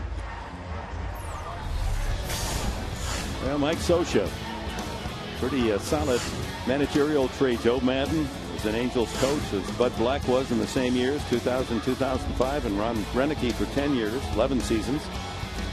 In the dugout of the Halos with Mike Scioscia, who learned his training with the Dodgers, Tom Lasorda and others. I would guess that if you went back from, say, 1945 on, as you look at the two close friends, Black and Renicky, that their Dodger organization has produced more managers than any other organization. And somebody did something right in teaching the game and leading the game, going all the way back. Dick Williams was one of them. Absolutely. And, you know, when you look at that managerial tree from Mike Scioscia and the Angels. First pitch, Bartlett lined out to center field, and Aoki had trouble reading that one. It was knuckling on him. One pitch, one out. You look at those gentlemen that are now managing, Madden, Black, and Renicky, pretty much along the same line as far as personalities. Yeah, they are. You know, they keep their cool, they're calm, collected. I was a teammate of Ron's in the minor leagues towards the end of his career. You can just tell by talking to him in the way when he went about his business that he was going to be in baseball after his playing days were over. But they're even keeled. They're smart guys. They know the X's and O's. They know how to deal with people. I mean, Joe Madden, what a gem he is. Yeah. I mean, you know, we're fortunate to have Buddy here in San Diego. They're all professors. Yeah, they all really are. They have that academic presence about them. All cerebral and unemotional. I'll tell you what, I'll bet you any money. I would have loved to have Buddy Black as a pitching coach. Because, you know, the manager, he's got to hold everything together, right? And Buddy's got a great personality anyway. But Buddy as a coach, you talk about having more fun. I think he would have been a blast to be around as a pitching coach. No, he is a good, fun guy, isn't he? 2 strikes on Volquez. You know, Mark, and all 3 of those guys take the initiative of really having fun during spring training, molding that bond between the team and also the coaching staff. That's a great point. Volquez struck out for the second time. That's a total of 3 for Markham. And to elaborate what Mark Sweeney's talking about, Buddy Black, he'll pick certain players out during spring training. They're from a certain part of the world or whatever. Well, their job, Buddy will give them homework and say, you've got to give a report on your country, where you're from. You've got to give a report on your city, where you're from. We want an education on where you're from. What do you do? How? What's the labor force there? And so is that it player, agricultural? Is it? That player will have to get up in front of everybody in spring training and give a report. Or have someone do their card trick. Yeah. Or play an instrument. Or he'll find somebody outside. Maybe a rodeo rider will come in and do a deal with the clubhouse. Venable grounded sharply to first and walked, stole his 4th base in the 3rd, but nothing came of it. Padres have had a man on every inning. None yet so far here in the 5th, with 2 gone. Weak wave and a miss at a curveball, and Venable strikes out. And after a ball in the dirt, still scoreless as we go to the 6th.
love that parlor mob. They're the best. Next to Bon Jovi, my favorites. Oh, you got me again, Professor. Oh, man. No, it's Weeks leading off here in the sixth. No score, 1-1 the count. What I wanted to say, but I don't know what I had one of my brain waves cells just jumped over to the other side. I'm going to give you some homework after this pitch. But I have to say what I wanted to say. 1 ball and 1 strike. And change up, it's 2-1. Those mini movies and the work done by our guys down in the great job Fox Sports San Diego truck. You're coordinating. You saw in essence in about 25 seconds all that's happened here tonight. Yeah. All to that great music. Here's your homework after this pitch. Okay. Swing and a miss. It's 2-2 on Ricky Weeks. You've got to get that song on CD or on your iPad or iPod. Okay. And when you leave the ball yard next game, windows down, leave your peck up, just blaring it. So all the people around can hear it. And then that's the parlor mob, whatever it was. Blaring. Get your own, folks. Have a good time while you're at it. And you got to just be bouncing to the music, just rocking, just going, yeah. Who wrote that? Shostakovich? Here's what you have to do. You got driving out of the ballpark, windows down, playing that song, and just go. You can't give those hand gestures like that. Sure you can. It means I love you. It means I love you in sign language. Okay. All right. Ground ball to Headley. Nice big hop and throws out Weeks.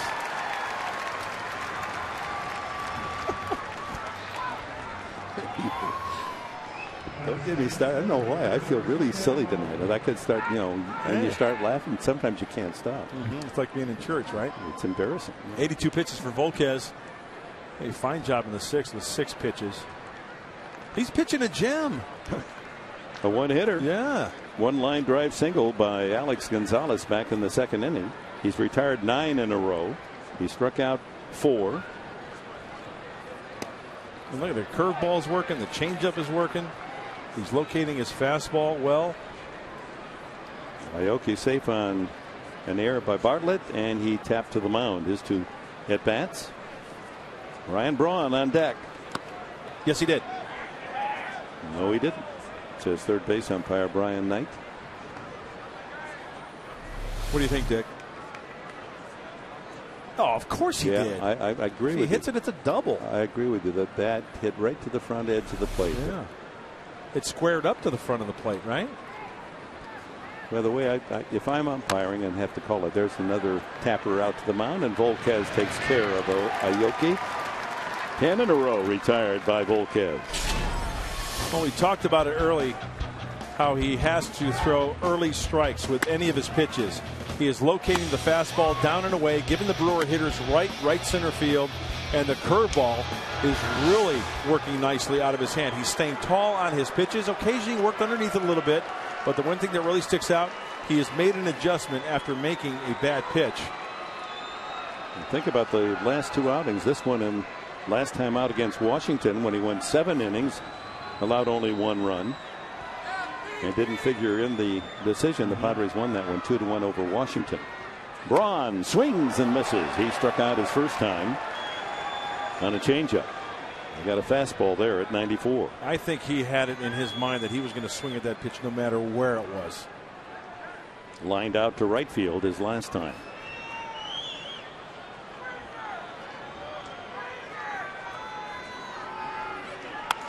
Ooh, rips that one back through the middle for a base hit. Volquez lucky to get out of the way. So that's his 2nd base hit for Milwaukee on the entire evening, and snaps 10 straight outs logged by Volquez. He wanted it down away and he missed the location. I know we talked about that quite a bit, but Ryan Braun is a professional hitter. He can use the whole field. You have to be spot on with your pitches, and that one leaked up and it was over the heart of the plate. And lucky, it kept him in the yard.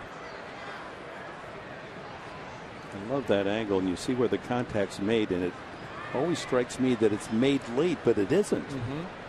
You're actually making contact as the ball is at home plate, not in front of home plate. Exactly. You make a good point. You know, a lot of good hitters, when you see the ball on contact, it's almost like just after the front hip or maybe even the belt buckle where they're making contact. That's why great hitters like Gwynn use the tee, because it kept them on that ball right there between them. There goes the runner, Braun, and he's a good base stealer, but he makes it. Hudson was ready to run to the dugout. He thought he had him. Hundley made a good throw, and that's a significant steal by Braun. It's his 100th career steal. Oh, on the slap tag, I don't think Orlando Hudson got him on the foot. You know what? That's a good call. He's safe. That's a good call by Wally Bell. Well, the throw definitely beat him. The swipe tag was definitely down in time. 100 career steals now for Braun, and that puts him on a list of Milwaukee players. Now watch the glove as he brings it down. No contact. Braun's foot now hits the bag. And then on the upswing, Orlando Hudson tags him. You know what? He's safe. Good call by Wally Bell. So Braun becomes just the 4th player in Milwaukee history with at least 100 stolen bases and 100 home runs, joining Robin Yount, Paul Molitor, and Ricky Weeks. It's a part of his game that isn't often talked about, but he can steal you a base. And he's in scoring position now for Aramis Ramirez, who flirted with a home run his last time and rips this one, but right at Headley. His throw across in time for the out. Oh, here we go. Let's listen to Parlor Mouth, Dick. Can I roll down the windows now? Hubba hubba.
In 6 innings, 2 walks, 4 strikeouts, only 2 base hits.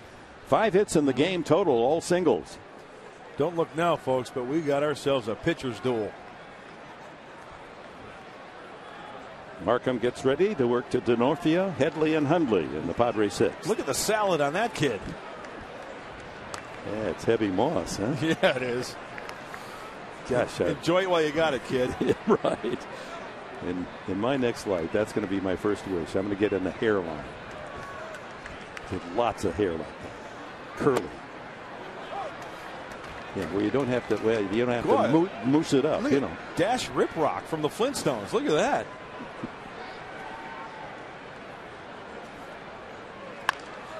Chop to short. Gonzalez fires to first for the out, and Denorfia is gone. 1 away in the 6th. Well, it's getting close, folks. It's that time. Start your Cinco de Mayo weekend with the Padres May 4th. Strike up the band. Get to the park early. $5 beers, margaritas, cocktails, $5 carnitas tacos, live music at the Cinco de Mayo party. It's presented by Verizon Wireless. Party starts at 5. First pitch versus the Marlins at 7:05. Get your tickets early. Save at Padres.com or get on the horn. 619-795-5555. How you doing? What day of the month is Cinco de Mayo again? May. Day, I said. What day? Oh, Saturday, May 5th. But start the party early, May 4th. On the 4th. See, it's a little confusing. That's why I want you to clarify that. Yep. There's actually here 2 for 1. It's like Cinco de Mayo. It's like a doubleheader almost. Cinco de Cuatro and Cinco de Mayo. Chase Headley, a single in the first inning, and he struck out. He was very unhappy about that. Not about the strikeout pitch 3-2, but on 2-2, he thought he'd walked. Argued as much as you'll see him argue. And he has no argument with this. 3 pitches and down he goes. 5 strikeouts for Markham.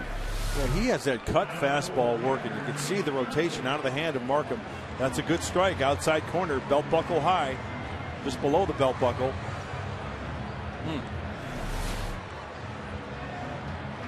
So it's Markham now working on a string of outs. 6 in a row since the single by Hudson back in the 4th. Nick Hundley has hit it on the nose twice. Line drive to left, line drive to center. And chases that breaking ball slider outside.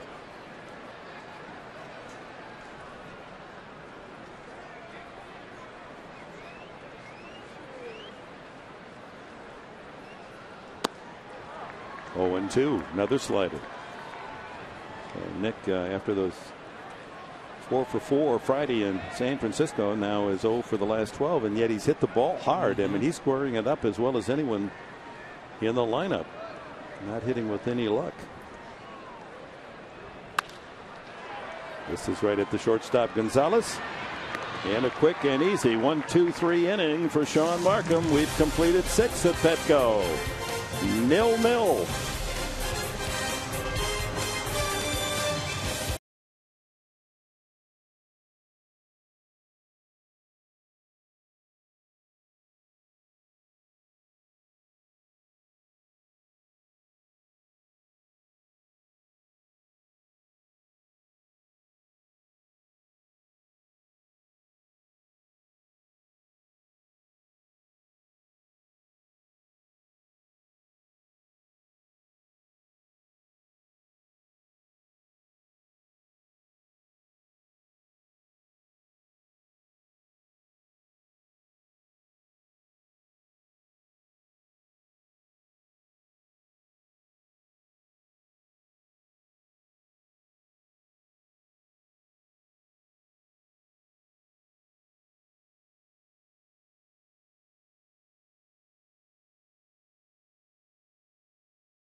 Seventh inning, Mark Sweeney, Mike Pomeranz with you. Coming up on the post-game show, got to talk about the work Edinson Volquez has been able to dole out tonight, allowing so far only 2 hits. He's looked pretty good, Mark. Outstanding effort tonight with the changeup and also location of his pitches tonight. They need to find a way to scratch out a couple runs for Edinson Volquez. Outstanding effort. Hopefully in the post-game show, we're going to be talking about his first win as a Padre. Also the little things, guys. It's been a certain situation here where defense and stolen base has been the tone setter, and you're going to hear from the manager, Buddy Black. We'll have all that and more for you coming up on the post-game show. Dick and Mark, hope you join us then. All right, we will indeed. Always a great job, you guys.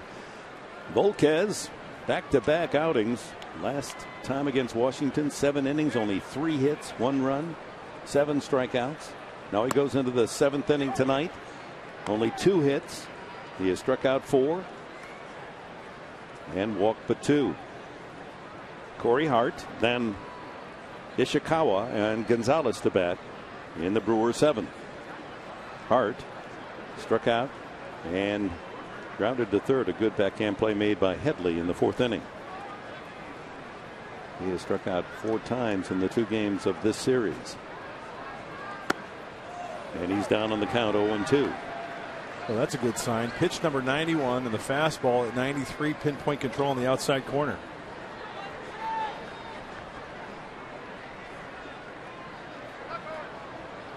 Hart struck out the last 3 times up last night. And he singles to right field. Just reaches out and punches it through that wide open hole as the shift was on. Not much coverage on that right side, and Hart takes advantage. Friday on Fox Sports San Diego, catch a new episode of Padres POV, fans. Throughout the season, you can get an inside look at the team from the player's point of view. Friday at 5:30 before the Marlins game on Fox Sports San Diego, presented by Sequan Casino. And let's see how Ron Renicky plays it here with a leadoff base hit from Corey Hart. And here's Ishikawa. First time in the game, leadoff man on for Milwaukee. And he squares as if to sacrifice. Down on the farm, you heard the word earlier about Carlos Quinton. He's been up 3 times for Tucson, and on his second trip he hit a 3-run homer. That's a nice way to come back. Yeah, full-time activity. There goes the runner, and it's fouled away. So instead of the bunt, they go for a little hit and run. So let's check on Carlos Quinton in his first rehab game at Tucson. Struck out the first time, then the 3-run homer, and he walked in the 5th inning and scored a run. I think he's being used as a designated hitter. They're going to use a DH for a while before they put him in a defensive position. It's those stops and starts that you worry about. Yep. With that knee healing. So it's a good thing, you know. A strikeout, maybe not a bad thing, because you get to see some pitches, right? As a hitter, a 3-run home run, that means you squared one up. Now they square the bunt in the air. Volquez catches, and Hart back to first base. So Ishikawa fails to move the runner. I thought that Volquez was going to do a Yonder Alonso and maybe let it drop, but let's check out Ishikawa. Is he busting it out of box? Yeah, he's running because he knows that if that ball is, let drop to the ground, Volquez go to second base. He doesn't want to get doubled up. So that's a good tip for any hitter. If you bunt like that and there's a runner on first, you got to bust down the first base line because you don't want to let that ball drop. Have them let that ball drop and get doubled up. Gonzalez has one of the 3 Milwaukee hits. Sharp line drive to left field. Back in the 2nd inning, he struck out in the 5th.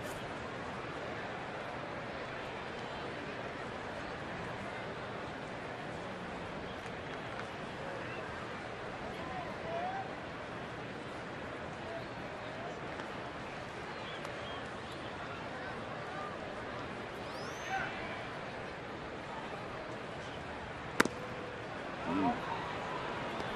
93-mile-an-hour fastball, just a little outside. Luke Gregerson getting ready in the Padre bullpen. And there's activity as well down in the right field corner for the Brewers. Jose Veras getting loose. Veteran right-hander. 2-0 the count. And that ball driven to left field. It's Denorfia on the run. Scampering back to first is Hart. Boy, that ball had to be read off the bat by Denorfia. That was hooking into the corner, and he outran the action and snares the liner. Great first step. Change up, down, and in. And as you mentioned, Dick, a big key. That ball is hooking towards the line. Inspector Gadget all over it. Squeezing it for the out. Now 2 big outs for Volquez. Brings up Jonathan Lucroy. He's grounded both times to shortstop Jason Bartlett, once into a double play.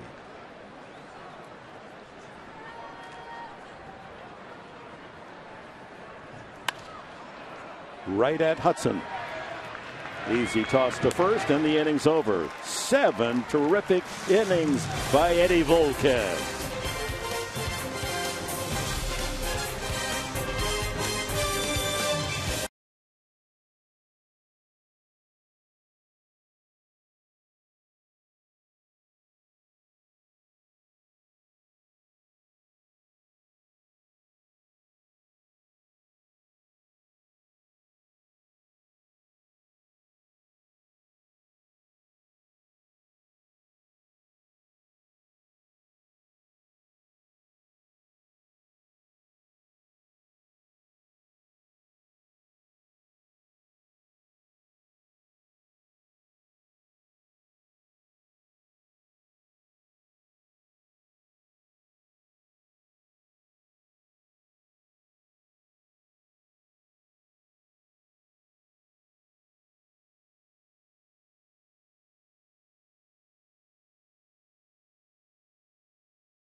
We stretch in the 7th inning, but the Padres were out of the dugout and on their feet to congratulate Edinson Volquez and Chris Denorfia after that outing in that last half inning.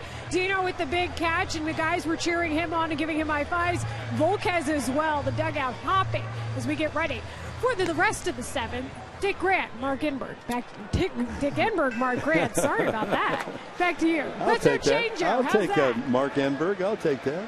I'm going to name my next son Mark. That's nice. It's quite an honor. My last son named after my favorite ball player, Ted. That's Ted right. Enberg, Yeah. Ted Williams. Well, how about Volquez? 7 innings against Washington, 1 run, 3 hits. 7 innings tonight, no runs, 3 hits. You can't ask more of this right-hander. And meanwhile, he could ask his teammates for a little support, run support. Yeah, how about right now? Pitcher of record, only 2 runs in the last 25 innings that Edinson Volquez has pitched. And if the Padres can pick up a run, then he's the pitcher of record. As Alonso, Hudson, and Maben try to stir up some action here in the 7th against Sean Markham, who's thrown 85 pitches, and that's a strike. Hey, the hitters don't want it that way. They're trying to get on base for their pitchers. They're trying to support their pitching staff. Trying to get that swing down and trying to get multiple base runners and that big hit. 2-1 to the patient, Yonder Alonso.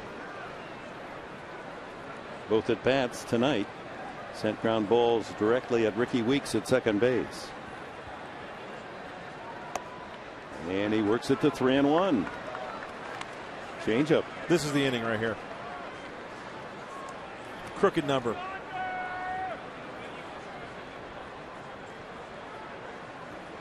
I think Buddy Black could just take one of those straight numbers. Yeah.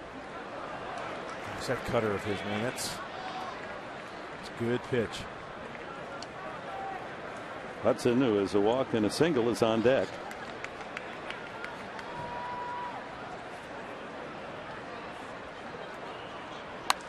Out of play. Well, Colorado's at bat in the bottom of the 9th inning, 7-6 Dodgers. LA once led 7-0.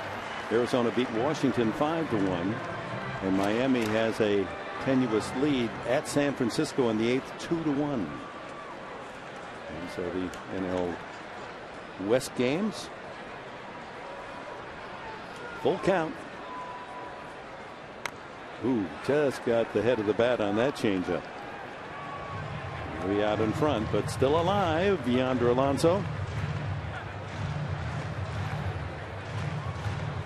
The big news before the game tonight, Corey Lupke scratched from his start tomorrow, a sore elbow, and Jeff Suppan has been called up from Tucson. He'll get the call against Giovanni Gallardo of Milwaukee in the afternoon game.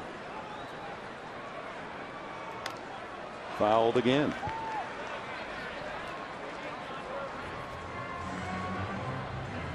.3:30 game time. Of course, we invite you to be with us for Padres Live at 2:30 tomorrow. Off day Thursday, and then the Marlins in for the first time this year, Friday, Saturday, and Sunday.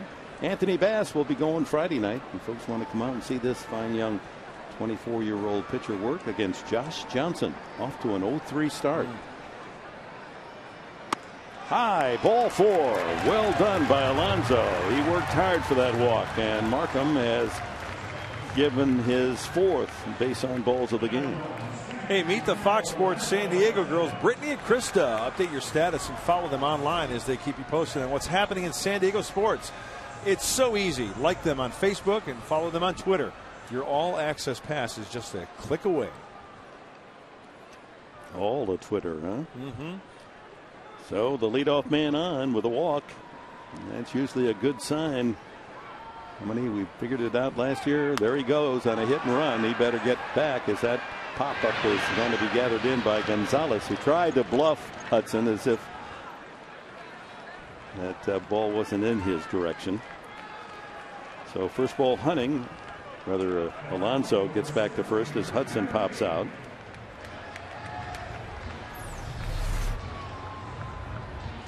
So it's Gallardo, high ERA, 6.08 against Suppan, who really has an enormous earned run average at Tucson. In his couple of outings, he only pitched 6 2/3 innings, but did allow 17 hits. He's going to deal tomorrow. He's going to twirl a gem. Soup will be on, huh? Yes, sir, Bob. Maben walked and grounded to third. Takes ball 1. Had a nice chat in spring training. Got to know Jeff a little bit. You know, you see him pitching for 15, 16 years, and what a pleasant young man he is. Great guy. Told me a little bit about his restaurant. Yeah, they're in the San Fernando Valley. Yeah. Out of play. Well, it tells you something about the passion for the game when a pitcher now well into his 30s and is released by the Cardinals just doesn't want to give up, so he goes over to the other side of the state and said, I'll pitch you for your minor league team. Kansas City pitches all year at Omaha. That's right. And still stays with it, trying to make the Padre roster, and he's going to get his chance tomorrow against Milwaukee. 1-1 to Maben.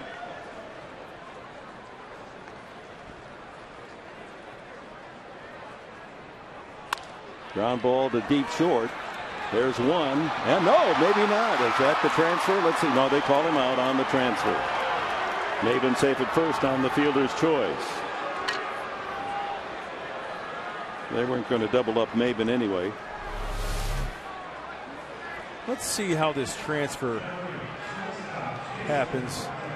Yeah, he caught it in his glove. So 2 gone, but the exchange of runners, boy, I don't know. That ball was coming out of his glove. Close, huh? Weeks saved by the call. Padres do get a gain of some sort in the exchange because now Maben, a much faster runner, is at first base. With Alonso a slow runner, he raced on the force. Maben with 6 stolen bases, leading the Padres. Guzman comes out of the Padre dugout with a bat. So if Bartlett can keep it going, he'll bat for Volquez. And probably the last inning for Markham. Action in the Brewer bullpen, and he threw 99 pitches last time out. He's thrown as many as 105. He did that twice. This is his 98th tonight, a pitch out. And deep thought for Edinson Volquez. He did all he could. Yes, he did. He's given the Padres a chance to win 3 or 4 games. Just a hit here or there. Give him a run. You know what Edinson Volquez looked like right there? Remember in Cool Hand Luke when Paul Newman was eating the 50 hard-boiled eggs? Tried to hold it all in. Great movie. Tell us about that.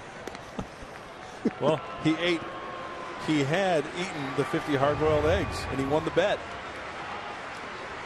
That was a great movie. I don't remember that scene. It should have been memorable. Nobody can eat 50 hard-boiled eggs in an hour.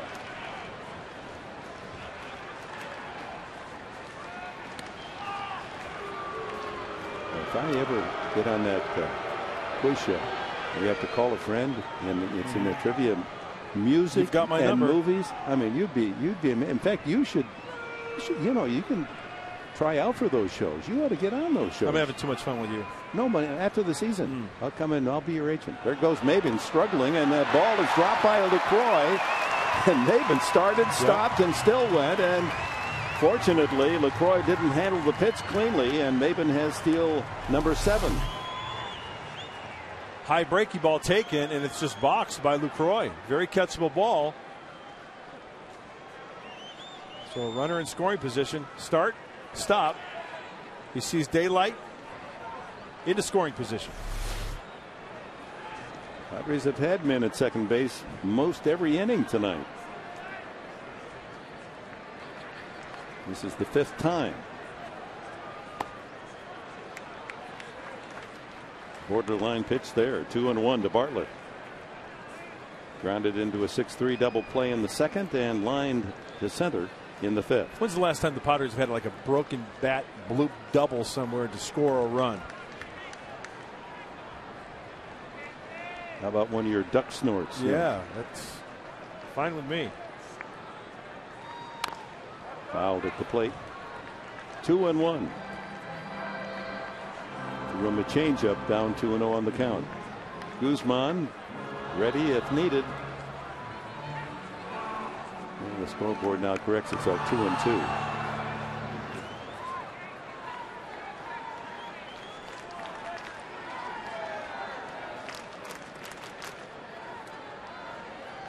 Maben ready to gallop.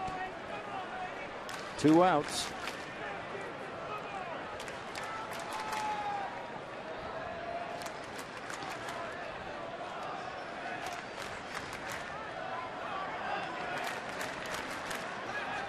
Struck him out. Runner left at second again. We've completed 7. Markham and Volquez. Like looking at the mirror at one another. No runs, 3 hits aside.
Edinson Volquez for the Padres. 3 singles allowed, no runs through 7 innings.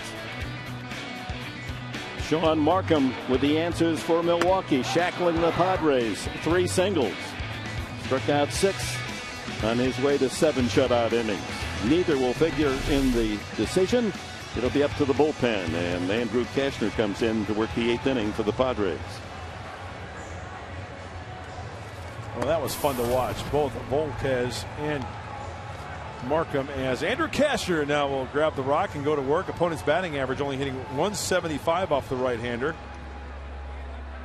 Last time out for Andrew was against the Giants. He'll face Niger Morgan as a pinch hitter for Markham. As a pinch hitter, Morgan's 0 for 5. Overall hitting just 182. And Frankie Rodriguez starting to loosen up. Apparently will go after the Padres in the last of the 8th inning. Saw him last night.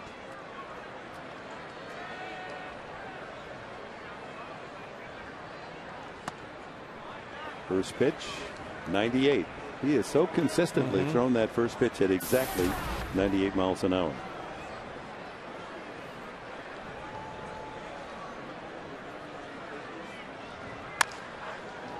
High hopper to Hudson, and he gets rid of Morgan. One quick out. Well, you can follow Fox Sports San Diego's coverage of the Padres with MLB.com at bat for your iPhone, iPad, Android, and Windows Mobile. Get live audio, pitch tracking, video highlights. You get it all. Baseball everywhere. Text at bat to 31826 or visit Padres.com for details. Guzman hanging on to the lumber. He'll probably lead off the bottom half of the inning. Pinch hit for Kashner. Top of the order, Weeks takes ball 1.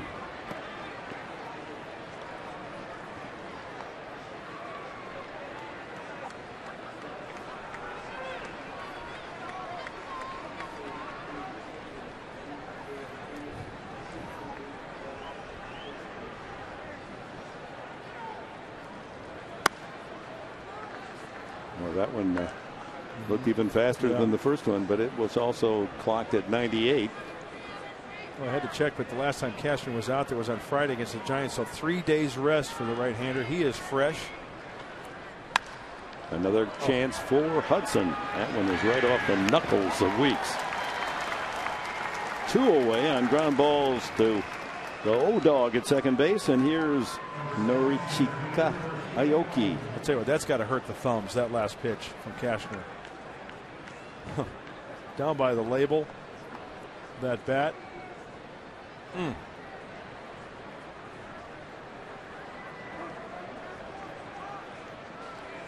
Aoki safe on an error by Bartlett, and the last 2 times has dribbled easy outs right back to the mound. 99 on that fastball.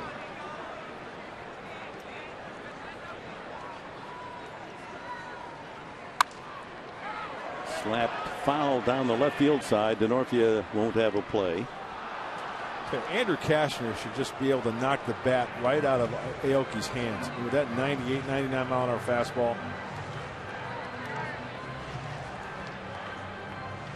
Don't throw him a breaking ball for a strike. You're going to throw it, bounce it.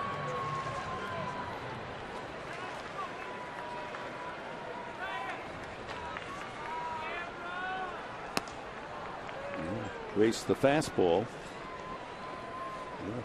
Calling that a slider at 87. Fastball speed.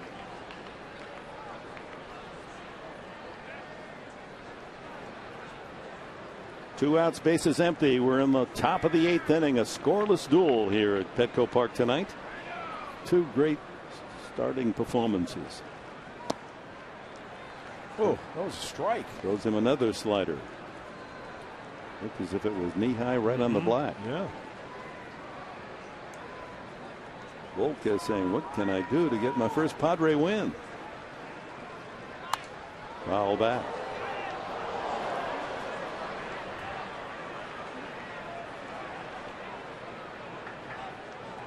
It'll be the test of the bullpens now, and well, the Padres have one of the best. Don't overlook this Milwaukee team, as Aoki has now worked the count full 3-2 with Ryan Braun on deck. Mentioned last night, when they lead Milwaukee after 7 innings, they've won the last 52 times, 10 times this year. They don't lead, but that means that they do have a terrific bullpen. Fouled again by AOKI. 99 mile an hour fastball right down the middle. And you can see Aoki's having a tough time catching up. The leg kick and spinning in the batter's box. Look at how far up on the plate he is. Where his feet are. That's right on the chalk line.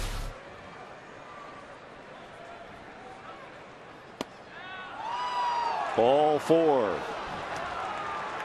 One shortcoming in Cashner's game. In his appearances this year, he's had flashes of wildness. Remember, he walked the bases loaded in Los Angeles, and eventually Thatcher came in and walked in the winning run. Heartbreaking game. Here's Braun. A single, a line out, and a strikeout tonight. After that huge performance last evening, the 3 home runs and a triple. 6 runs batted in to equal his career best, and 15 total bases, the best ever by a Milwaukee Brewer. Yeah, this will be an interesting match. Fastball hitter, fastball pitcher. Yep. Keep it away. Went after the high limb at 100 miles an hour.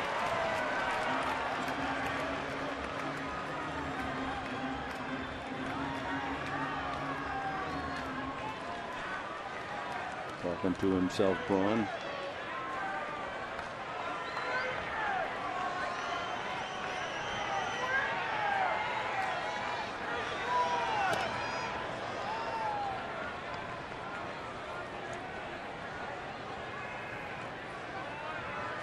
AOKI does not have a stolen base this year.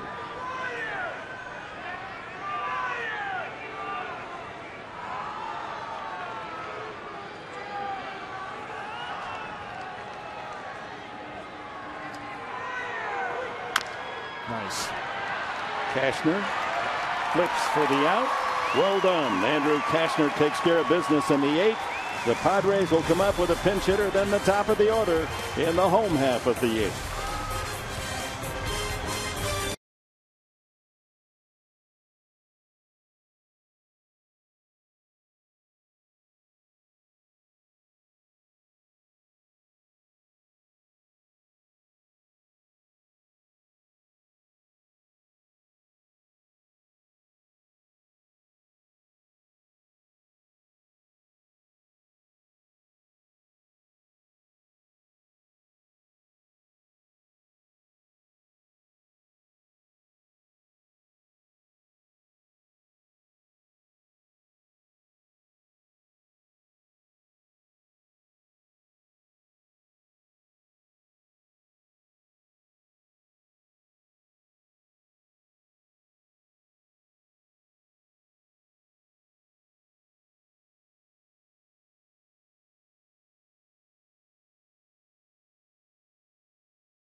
Padres baseball brought to you by Petco, where the healthy pets go.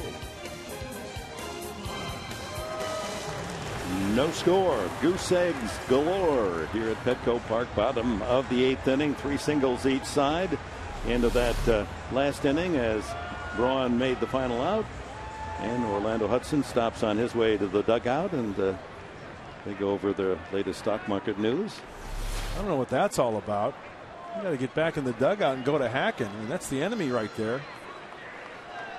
Not a big fan of that. Guzman pinch hits for Cashner. And he can't find the first fastball from Rodriguez at 91. Frankie pitched last night in relief. went an inning, pitched the 8th inning, did walk a man. No strikeouts, and he's the setup pitcher in that bullpen for the Brewers for John Axford. Oh, weak wave and a miss. Guzman had a tough night last night, struck out 3 times. 0 for 5. And, Padres top hitter of a year ago. His average has dipped down close to that 200 mark.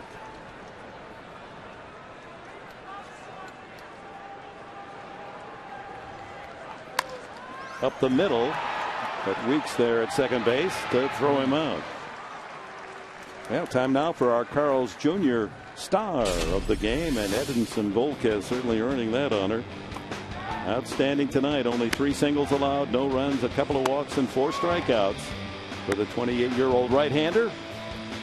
And when the trade was made, Matt Latos going to Cincinnati for 4 players, and most experts said, you know, if Volquez gives you the stuff he had a few years ago, you have really won the battle of the trade. And so far, you have to like his starts. Absolutely. Don't be misled by the 0-2 record after tonight. Will Venable takes a strike. He's grounded out, walked in, stole a base, and struck out.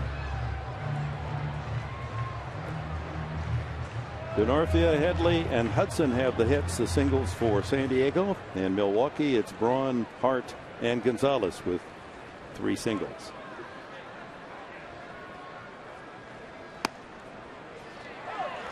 Changeup. Venable down on the count, 0-2.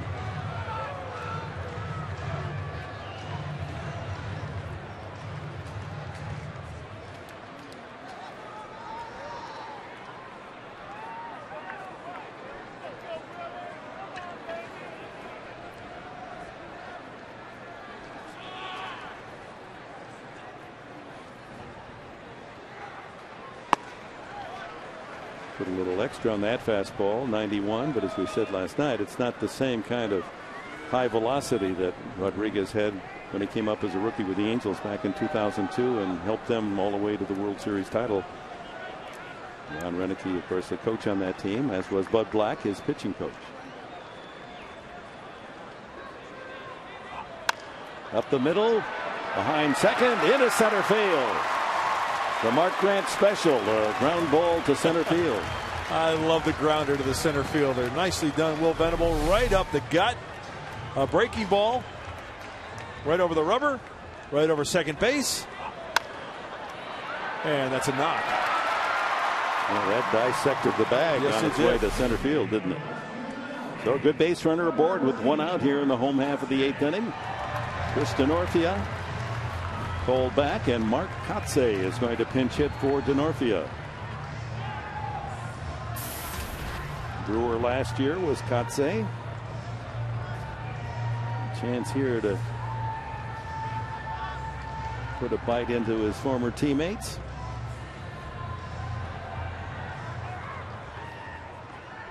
As Bud Black plays the percentages of a left-handed hitter against a right-hander, Rodriguez.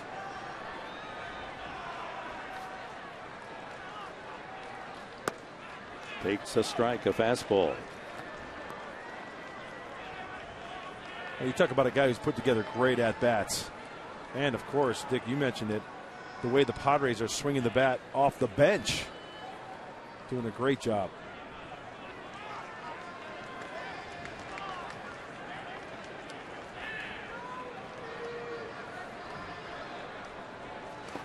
Last Thursday, when Volquez started against Washington, he was down 1-0 in the 8th, and Kotsay jumped off the bench and drilled a 2-run double to right center field, and that was the winning blow. 2-1 Padres off the bat of Kotsay.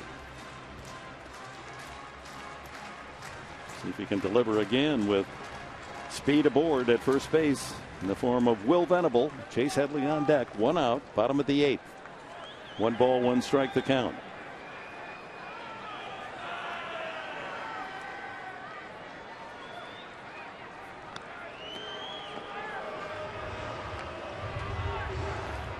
The attendance announced tonight, 19,260.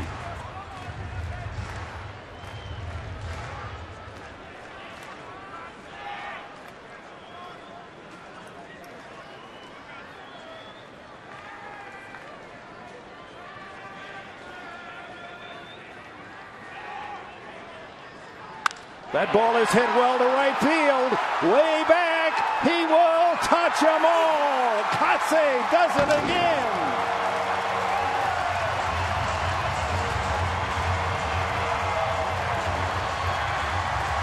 Two-run double Thursday. Two-run home run tonight for Kotze. And the Padres take a 2-0 lead.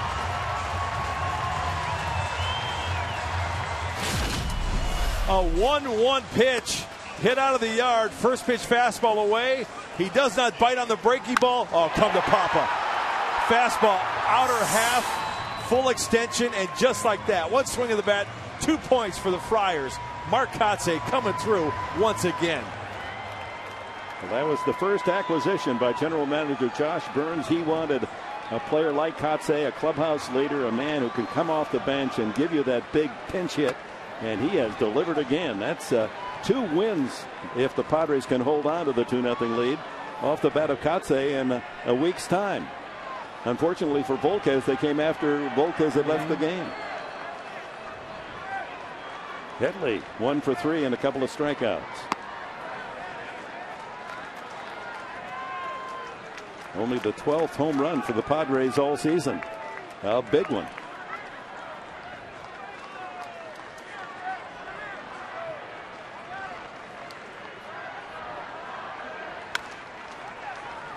Easy chance for the first baseman, Ishikawa. 2 away. So the infield hit by Venable, and Kotze the pinch hit home run. Padres leading the major leagues in pinch hitting, and you can add another number 2 on their success in April as we open May. You know, Mark Sweeney makes a great point every time we talk about hitters and how you have to hit the fastball.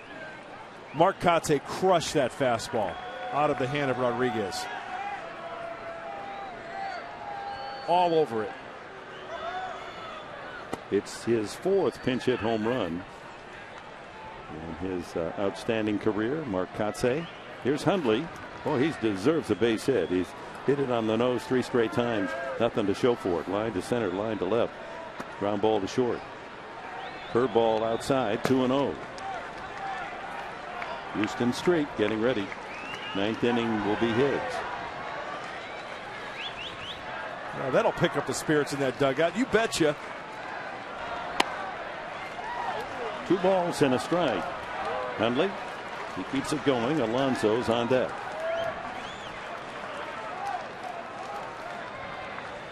Now the fences are just about the right distance, says Mr. Kotze. Hits the outside corner. That looked like a 2-seam fastball, huh, Dick? They had tremendous movement on it. Right. 2 balls and 2 strikes on Hundley.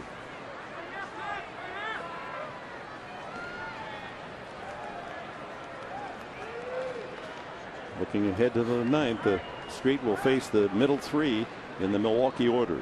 Ramirez, Hart, Ishikawa scheduled.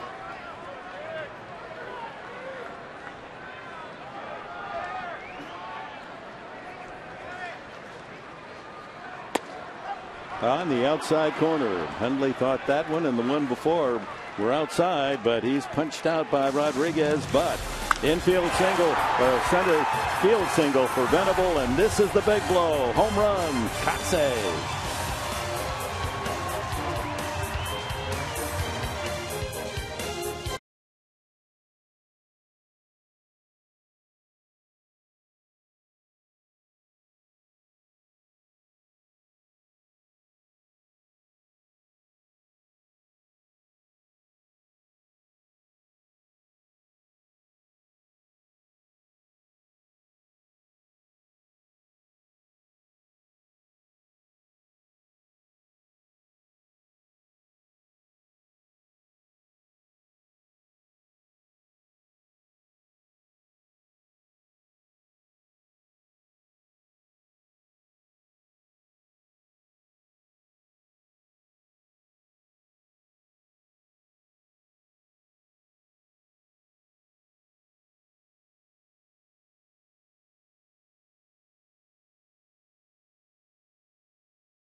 Well, Marcotte with a shot of adrenaline for the Padres with that 2-run home run.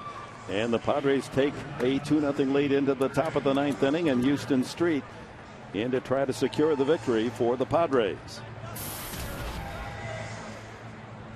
Street making his 9th appearance. He has 3 saves. Of course, this is a save situation. Doing a great job as far as hits to innings pitched. Only 3 hits in 8 innings of work. 1 run. Blake T. will patrol left field here in the 9th. And he'll bat in the 9th spot in the order. Padres hope that that doesn't occur.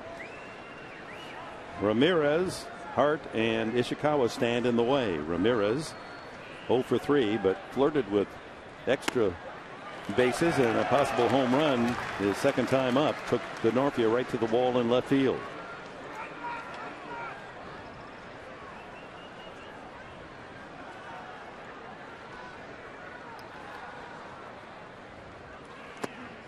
One and one. So Cashner stands to win the game if Street can save it.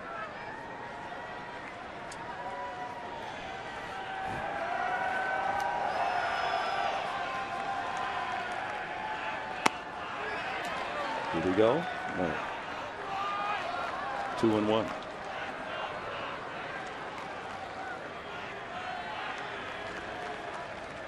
There's the man of the hour. Marcotte coming through huge. You never are too old to have that good feeling. No. Off the head of the bat. 2-2. You make a great point, Dick. Big leagues. Veteran guy. I don't care if you've been in the league a week or 16 years like Marcotte. You hit a pinch hit home run like that to take the lead late in the game. There's nothing better. Dave Roberts there. Hearing all about the good feelings. 2-2 now. The count on Ramirez. Ground ball. What a play by Street. Almost took his glove off his hand. And a sharp smash back into the box. One away. Great play. Good fielding position by the veteran right-hander. Glove save in a beauty. How would you call it, Dick, back for the LA Blades? Woo. Look at that. How he could get his glove on. You got to use that glove save. Is right. Oh, yeah. Nice.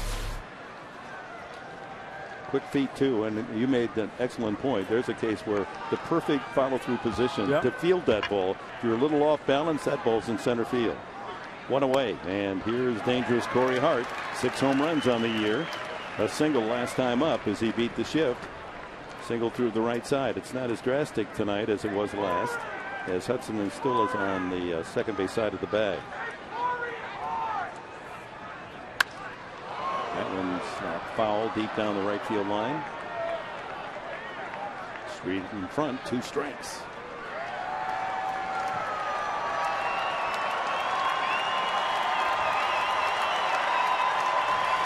$19,260. Rooting on the Padres to start May with a win. Got him swinging. Slider, and there's 2 out here in the 9th.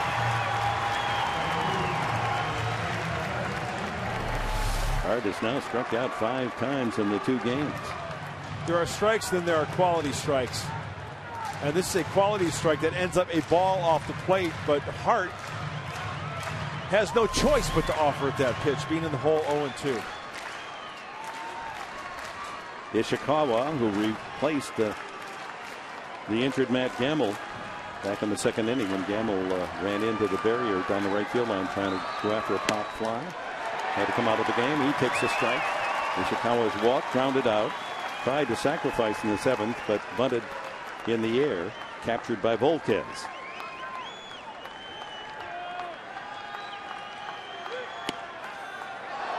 One and one, just missed inside. But you know, though, to the credit of Mike Winters, the home plate umpire, he hasn't called that all night, right? He's been consistent with that.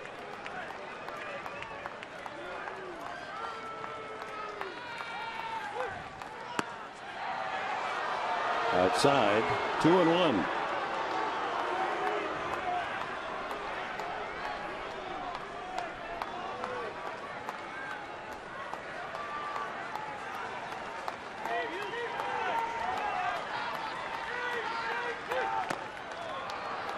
3 balls and a strike. The last thing Street wants to do is give Ishikawa a free ticket. Bring the tying run to the plate. Alex Gonzalez, he's got power, 4 home runs this year. Time to battle all the way back. Swinging 3-1. Yeah.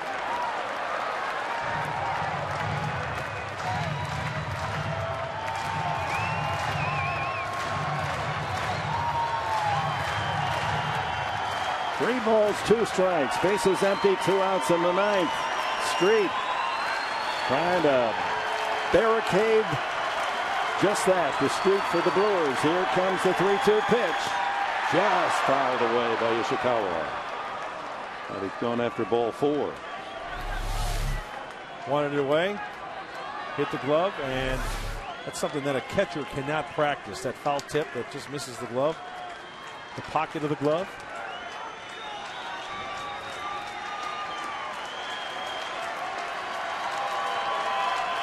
He serves up the 3-2 again.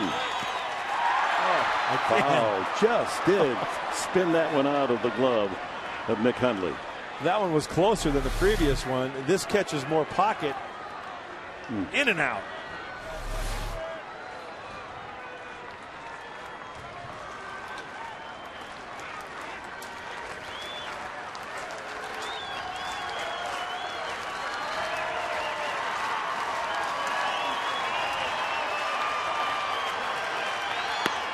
Strike 3 called, and the Padres win it 2-0.